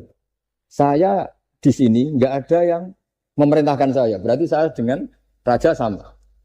Dan kelebihan saya juga tidak ada yang ganggu. Kalau raja masih banyak yang ganggu. Artinya bisa mengolah. Kalau sekarang enggak. Banyak kiai yang melihat pejabat itu kayak gimana. Wong kok mulyane ngono. Buka pintu aja enggak pernah. Mulyane kayak gitu. Yang jenis ini dia rugi. Sudah iri. Enggak punya kenikmatan sendiri. Ulama dulu itu bisa mengelola kenikmatannya sendiri. Dengan cara seperti itu. Makanya masyhur Sayyidina Ali itu kalau malam. Itu diantara sebab beliau tambah dekat sama Allah. Itu diantara wiridannya itu bukan kayak wiridan kita itu enggak. Wiridannya begini. Ya Allah, kafani izzan antakuna li robban, wa kafani fakhran an akuna laka abdan. Saya sebagai manusia ini sudah sempurna. Punya Tuhan engkau. Tuhan yang maha dahsyat, maha top. Kayak apa nyesalnya saya kalau punya Tuhan hanya sebuah batu. Hanya pahatan batu. Atau Tuhan yang mati, atau Tuhan yang kelaparan. Wa kafani fakhran an akuna laka abdan. Dan saya ini bangga karena jadi hambamu. Jadi orang dulu itu nyembah Allah itu tidak harus dengan kalimat subhanallah akbar. Tapi punya kesimpulan yang menjadikan mereka ini nyaman dengan Allah. Abu Yazid Al-Bustami itu diangkat jadi wali setinggi-tingginya. Itu diantaranya, kalau wiridan bilang gini. Ya Allah, kenapa engkau ngasih makan saya? Ini aneh. Kenapa engkau ngasih minum saya itu aneh. Di mana-mana orang memberi itu ada kepentingannya. Misalnya majikan, bayari karyawan karena ada kepentingannya. Malah kalau di fikih itu agak absurd. Fikih itu hubungan suami istri itu agak kacau kalau dalam fikih. Lelaki itu tidak wajib nafkah istrinya kalau tidak ngasih. Jadi kayak agak-agak transaksi. Dan istrinya punya hak nggak mau diajak kalau nggak dikasih nafkah. Jadi makanya dulu Mbah Mun tuh kalau ngajar saya fikih itu ngajari wong perhitungan. Jadi maksudnya wong ambek bojo kok perhitungan. Tapi di mana-mana hubungannya orang tuh begitu. Wong kenal kiai, nak orang meloro kiai diatur ngene iki ora marem. Singkat cerita Bu Yazid itu tuh, ya Allah engkau zat yang luar biasa. Engkau tidak butuh saya tapi ngasih saya. Ini fenomena aneh. Di mana-mana orang ngasih itu ada kepentingannya, apalagi pilkada. Wah, itu tambah banyak kepentingan. Artinya dia bisa mensifati Allah dengan cara yang enggak kebayang orang lain. Allah itu tidak butuh kita. Tanpa kita sudah jadi Tuhan, tapi ngasih kita. Apa ya Allah alasan kau mengasihi saya? Engkau tidak butuh saya. Di mana-mana orang ngasih itu kan karena butuh. Misalnya kamu ngasih anak. Apapun alasan ikhlas Anda ini karena nyaman. Anak ini menjadi hiburan. Tetap seneng ya. Ada unsur kamu itu dapat timbal balik. Setidaknya seneng. Atau ngasih rival politik kamu. Setidaknya ya karena safety lah kata tadi Pak Ari. Bergak berontak teman-teman. Pokoknya ada kepentingan. Tapi Allah ini zat yang nggak punya kepentingan. Kemudian tetap ngasih. Dari situ terus dia punya cara mencintai Allah. Jadi wali-wali dulu itu punya cara untuk mencintai Allah. Dengan cara seperti itu. Makanya ada wali yang nangani orang-orang macam-macam. Kayak Gusme itu masyhur, beliau nangani orang fasik, orang macam-macam. Dulu itu ya ada seorang wali itu jadi wali karena beli narkoba. Tapi bukan untuk diminum, untuk dimusnahkan. Tapi kalau sekarang nggak mungkin karena narkoba harganya sudah miliaran, triliunan. Kalau dulu mungkin. Jadi ceritanya itu kampung dulu kan terpisah-pisah oleh gunung oleh apa. Singkat cerita si wali ini setiap ada bandar narkoba dulu pakai homer kalau dulu arak dibeli sama dia, dibeli setelah agennya pergi dilarungkan pokoknya dibuang begitu terus. Suatu saat si pengedar narkoba ini heran, kampung situ itu selalu tak kirimin homer kok nggak ada yang mabuk, tapi dibayar cash. Malah si orang ini meninggal wangi. Ternyata dia tidak ingin kampungnya itu mabuk. Sehingga dicegat di jalan supaya Homer ini tidak sampai ke kampung. Nah, sekarang kan tidak mungkin narkoba semahal itu. Tapi apapun itu kembali ke ulama dan umaro. Alhamdulillah di Indonesia itu ulama yang mati-matian supaya generasinya tidak terlibat narkoba dengan cara ditakutkan neraka. Umaro juga melakukan itu dengan cara ditakutkan penjara. Ini yang kita sama-sama ulama wal umaro apa? Tahu aman. Kita kerjasama dengan kapasitas masing-masing. Jadi penting sekali ngaji seperti ini supaya kita tahu bahwa khazanah-khazanah kita tentang dekat sama Allah itu macam-macam. Ini khusus ijazah ini sama Pak Bima Pak Arya itu. Dulu Kiai Hamid Pasuruan terkenal wali. Dan di antara wirid dan dzikir wal filin ada beberapa kata yang dari Kiai Hamid. Jadi dzikir wal filin itu kalimatnya utamanya dari Gusmi, Mbah Ahmad Siddiq, tapi ada beberapa kalimat yang dari Kiai Hamid Pasuruan. Saya tahu banyak lah karena bapak saya juga temannya Gusmi dan mbah saya kandung sepupu sama Mbah Hamid. Itu kalau ada orang sepuh-sepuh Pak Bima kayak jenengan Pak Aryo disuruh ngapalkan Quran. Ya mereka protes. Masa saya hafal, Pak? Sudah lah pokoknya ngapalkan. Ada yang 2 juz mati, 1 juz mati. Karena ya sudah sepuh. Suatu saat ada ulama yang tanya, kenapa Mbak Hamid? Biar kamu dalam perjalanan di dunia tercatat ini bercita-cita hafal Quran. Sehingga kalau mati berstatus man salaka thoriqan yaltamisu fihi ilman sahalallahu lahu thoriqan ilal jannah. Orang yang mati berorientasi ingin ngaji. Tapi kalau kamu tidak punya orientasi ngaji kan di otak kita andaikan direkam Allah. Loh coba hati kita andaikan direkam Allah. Ingin kaya, ingin punya gunung, ingin punya alpat, ingin punya ini itu. Coba kalau itu nanti disetel di akhirat. Tapi kalau kamu ingin ngapalkan Quran kan setidaknya pas disetel ya keren. Ingin hafal Quran meskipun tidak hafal-hafal gitu. Ingin hafal itu. Meskipun nanti kalau malaikatnya drengki ditambahin meskipun.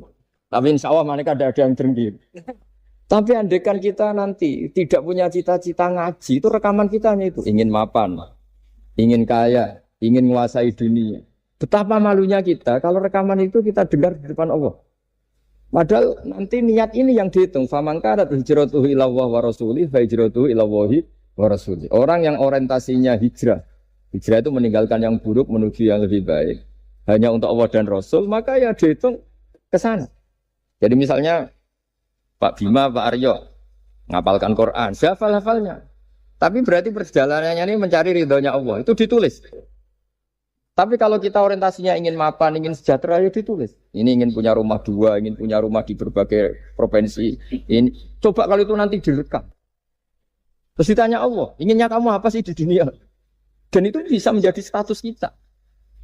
Ngeri kan? Kita ketemu Allah dengan status tidak pencari Allah dan Rasul, tapi pencari kemapan.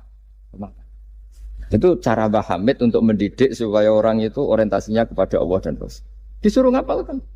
Ini Pak Aryo cerita, bapaknya hanya disuruh ngapalkan apa? Rabbana dalam urusan. Itu semalam enggak hafal. Dan alhamdulillah enggak hafalnya ditiru anaknya. Susahnya kemarin pas ngaji sama saya di kamar saya, saya punya kantor di depan rumah saya. Ya enggak hafal-hafal. Benar-benar konsisten. Jadi dulu bapaknya itu ketemu Gus Mek di hotel, dia ajarin semalam enggak hafal. Akhirnya hafal. Ya, tapi nunggu sekian tahun mungkin. Jadi yang penting, jadi ulama dulu itu pinter cara menuntun umat menuju Allah dan Rasul. Diajarin. Akhirnya ada dzikrul ghafilin. Penting orang itu menuju Allah dan Rasul. Setidaknya kalau direkam itu nanti saya ingin ya Allah dapat ridhomu. Kalau malam ilahi anta matlubi. Ilahi anta maqsudi wa ridhoka matlubi. Meskipun semalam hanya dilafatkan sekali, tidaknya Allah mencatat, ya Allah engkau yang kami cari, ridhomu yang kami cari. Kalimat itu kalau terulang-ulang itu menjadi mental dan lama-lama jadi status. Daripada sebelum tidur, kapan ya sugih. Jare Pak Bima kapan gak jadi anak buah. Mbok nanti yang menteri ya mikir, semoga gak kena reshuffle. Gitu terus pikirannya. Nah ini kan kalau ngaji saya menyinggung, yang salah enggak saya, sing ngongkon ngaji sapa. Saya makanya saya santai saja. Sampean kecewa malah bagus karena enggak ngel-ngelo saya lagi. Saya dalam hal ini itu anut mazhabnya Imam Syafi'i. Imam Syafi'i itu saya punya kitab namanya Diwanus Syafi'i. Itu kalau orang enggak senang itu paling bagus menurut saya. Pak Imam Syafi'i separuh kampung enggak senang jenengan. Ya bagus lah. Kalau enggak senang enggak akan utang duit, enggak pinjam mobil. Wong nggak seneng itu kan nggak mungkin pinjam uang. Saya pernah ketemu seorang bupati cerita ini, nggak perlu saya sebut, bupati aktif. Setelah saya cerita ini, terus Gus saya ingin ketemu jenengan empat mata. Setelah ketemu saya lucu. Saya akan cerita. Di antara wasiat bapak saya itu unik banget.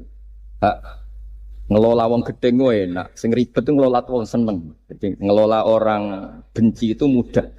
Yang ribet itu ngelola orang seneng. Itu mahal sekali. Itu dulu saya tidak paham.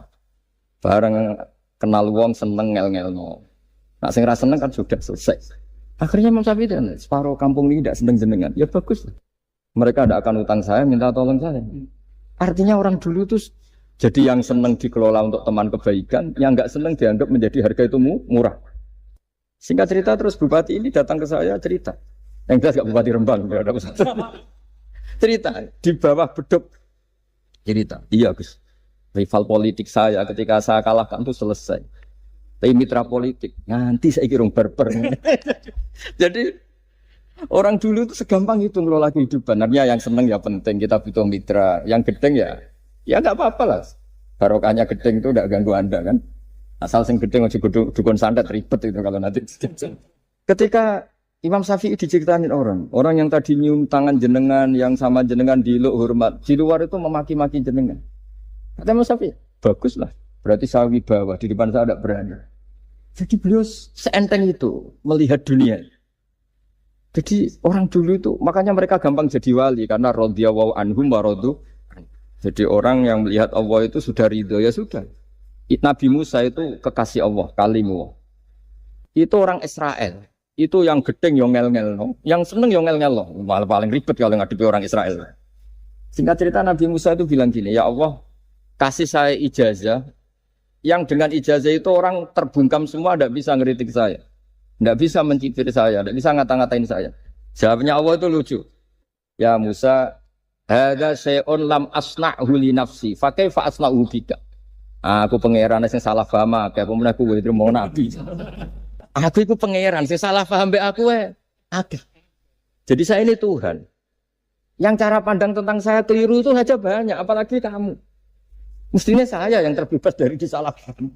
Padahal Nabi Musa aku itu pangeran, darani anak di pucu, ono sing darani aku fakir, ono sing darani aku kikir, macam-macam. Orang Yahudi itu kalau rezekinya baru sempit itu bilang ini Tuhan kikir sekali.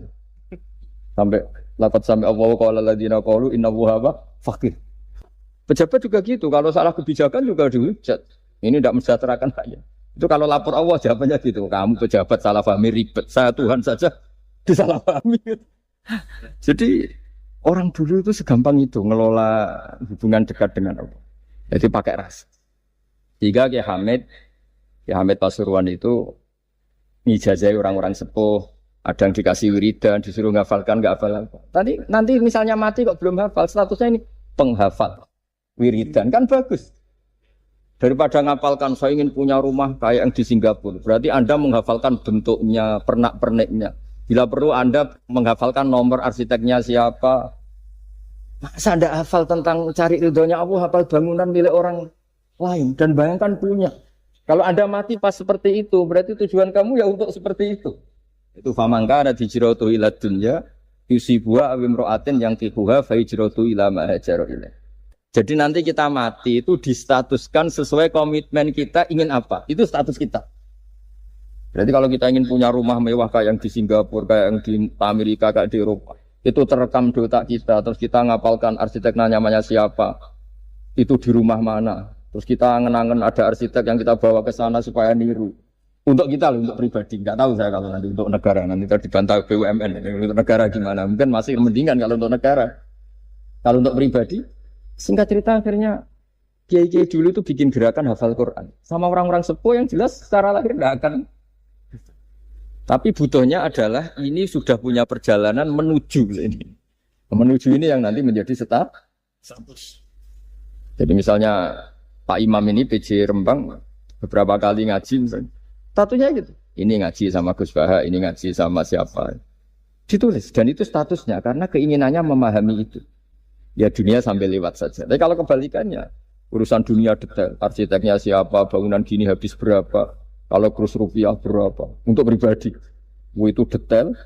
Pas urusan ngaji sekenanya, kadang sampai punya guru aliran sesat apa nggak tahu karena pas urusan akhirat sekenanya, akhirnya sedapatnya.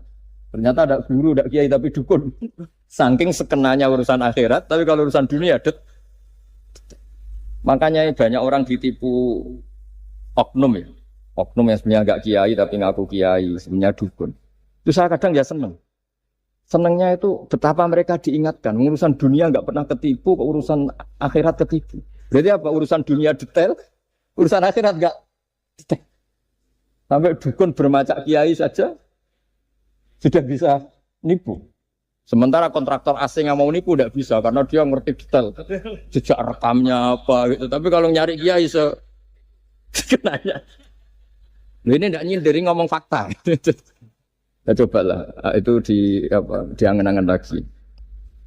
Terus ini yang terakhir, ini khusus pada teman-teman saudara-saudara kita yang nangani khatamannya Gusme. Saya tadi ngasih naskah ke Pak Aryo supaya sampai ke beliau-beliau.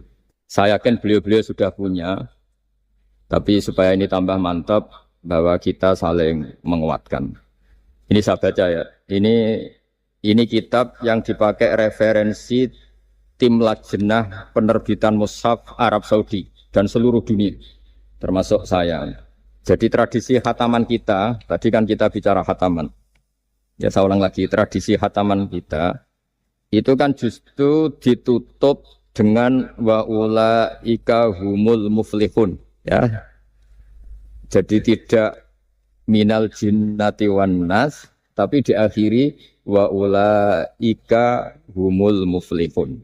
Jadi khataman kita misalnya minal jinnati wan nas, biasanya yang baca Quran terus baca Fatihah, terus awal Baqarah sampai wa ulaika humul muflihun.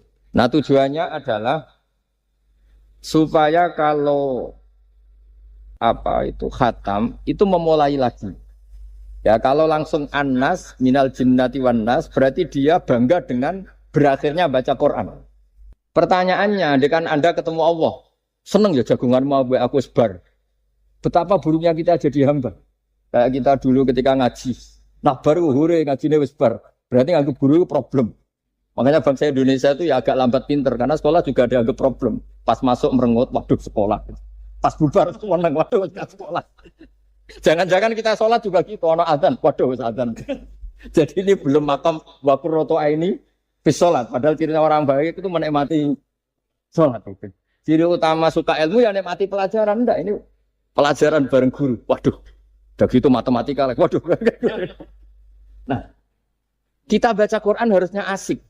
Karena di situ munajat sama Allah. Ketika selesai harusnya nyesal. Waduh, baru asik sama Allah kok sudah selesai. Dan Allah punya alasan untuk menyalahkan kita. Karena kita misalnya baru seneng-senengnya pacaran misalnya. Kan tidak mau akhir. Kenapa pas seneng Allah seneng berakhir? Nanti kalau kamu ditanyakan gitu tidak bisa jawab. Nah, pakai analogi itu makanya jangan pernah merasa akhir kalau baca Quran. Minal jinnati wan nas, terus baca Fatihah, terus memulai lagi. Wa ulaika humul muflihun. Sebagai bukti ya Allah, ini khataman sementara. Tapi saya akan berlanjut lagi. Terus dimulai betul. Jika ijazah kiai-kiai kuno kalau orang haji atau umroh itu supaya kuat haji lagi. Kalau ijazah kiai kuno itu sederhana. Disuruh ngomong gini, Ka'bah, ini saya mau pulang, nilai rumah. Nanti kesini lagi. Kayak gitu. Udah. Jangan setelah selesai ibadah haji seneng karena mau pulang. Berarti ibadah dianggap problem, rumah dianggap segala-galanya. Jadi itu ada filosofinya. Nah, ternyata tradisi seperti itu mudawan. Mudawan itu dibukukan. Ya, saya baca ini di kitab Ghisun Naf'i, karangan Imam Waliwah As-Sofakusi. Saya baca saja. Nanti yang ngerti bahasa Arab biar diartikan sendiri, yang nggak ngerti nanti saya bantu. Takmilun. Nah, ini khusus para hafid tadi yang ikut khataman, mohon didengarkan. Takmilun. Fi masaila tata'allaku bil khotmi. Al-ula sabatan nasu anil maki minirawatil bazi wa kumpul wa ghairihima annaman qara'a wa khotama ila akhirin nas qara'a al-fatihata ilal muflihun min awalil baqarah Wasa al-amalu bihada fi sairi biladil muslimin. Jadi mulai dulu kalau orang khataman itu ya An-Nas, Fatihah, terus wa ulaika humul muflihun. Dan cara seperti itu wasa al-amalu bihada fi sairi biladil muslimin. Semua negara dunia ya sama seperti itu. Hanya tradisi yang dilakukan bapak saya sampai semua guru-guru kita, guru Quran, termasuk yang di Jantiko dulu. Sama si dulu namanya Jantiko, lama-lama mantap deh. Itu sudah benar itu. Jadi mungkin teman-teman sudah melakukan tapi nggak tahu filosofinya. Ini saya bantu. Filosofinya adalah supaya kita tidak merasa mengakhiri baca Quran, tapi sekaligus memulai. Mereka nak kue niat ngakhiri tenan itu seakan-akan kan baca Quran itu problem. Terus ketika berakhir kita senang. Sholat juga gitu Pak Imam. Yang menjadikan umatnya Rasulullah Shallallahu Alaihi Wasallam dijamin surga itu diantaranya cara sholat begini Pak Arya. Saya hafal hadisnya. Absyiru ya ma'syaral muslimin. Ini kata Rasulullah. Hari ini Jibril muncul dan memberi satu pengumuman yang sangat menggembirakan. Apa itu? Umatku berstatus. Ya ini kata malaikat Jibril. Umatku berstatus. Mereka itu fa'alu faridotan wantadoru ukhra. Melakukan satu fardu selesai atau addu faridotan wantadoru ukhra. Jadi misalnya tadi saya sholat subuh. Status saya ditulis oleh malaikat Jibril. Bak tadi sholat subuh. Dan ketika saya ditanya, Bak kok jauh urip sampai jam 10, jam 11. Ngenteni apa sholat duhur. Ketika sholat duhur selesai, orientasi saya ngenteni sholat. Gitu terus. Sehingga statusnya umatnya Nabi adalah addu faridotan wantazoru ukhra. Komitmennya adalah melakukan satu fardu dan menunggu yang lain. Berarti kita dihimpit di dua kebaikan. Kebaikan sudah kita lakukan dan kebaikan yang lain kita cita. Kita sekarang ngasih anak yatim. Di hati kita juga ingin mengasih lagi. Ngasih orang miskin juga gitu. Begitu juga kebaikan-kebaikan yang lain. Sehingga kita dihimpit di dua apa? Kebaikan. Kebaikan yang kita lakukan dan kebaikan yang kita angankan ya atau kita cita-cita. Ya sudah begitu. Sehingga dengan cara seperti itu orang Islam itu nyaman. Bayangkan kalau kita berstatus punya rumah dan punya rumah lagi. Ingin punya mobil lagi. Berarti sih satu sih minat dunia wa ilat dunia. Minat dunia ilat dunia. Itu kalau pas mati, pas khayalnya begitu. Allah posisinya di mana? Ya ini sudah siap ya, setor ya, Ataman siap. Ya siap. Siap Pak Gaya. Ya siap. Sampai berapa juz rencana? 30 tuh. 30. Sampai 30 juz apa juz 30? Juz 30 dulu. Jadi sampai segitunya guru-guru kita memandu, makanya terus dilatih dzikrul ghafilin, dilatih apa supaya kalau kita biasa pergi kembali misalnya, rombongan kembali, mungkin kita istighfar. Buat sekali-kali rombongan datangin khataman Quran, datangin acara-acara sehingga ada perbandingan. Nah, setidaknya saat kita salah itu tidak status, tapi zallah bawaan manusia. Tapi status kita adalah faman kana hijratuhu ila Allahi wa rasulih fa hijratuhu ila Allahi wa rasulih. Nah, kemudian kenapa itu menjadi perilaku masif di seluruh dunia? Kalau khataman justru ditutup oleh awal Baqarah. Kan agak aneh khataman kok ditutup dengan permukaan atau permulaan. Ya. Itu terus beliau ini di beberapa kitab diterangkan anna rajulan qala ya Rasulullah ayul a'mali afdalu. Amal terbaik itu apa ya Rasulullah? Qal alaika bil halil murtahil. Terus wa ma halul murtahil? Qal sahibul Qur'ani kullama khalla irtahala. Amal terbaik itu adalah amal setelah selesai ingin melakukan lagi. Apa itu? Orang yang menghafalkan Quran atau membaca Quran atau khataman Quran setelah selesai langsung dimulai lagi. Nah, ini di sini diartikan kullama faragha min khutmatin syara'a fi ukhra. Jadi satu khataman selesai kemudian lanjut lagi. Ya kan kalau kita misalnya orang kaya ke Singapura wisata kan langsung mungkin sudah punya brosur lagi, mungkin mau ke New Zealand atau apa. Kenapa pas urusan khataman enggak gitu. Jadi manusia itu yang benar gitu. Jadi ya kira-kira gitu.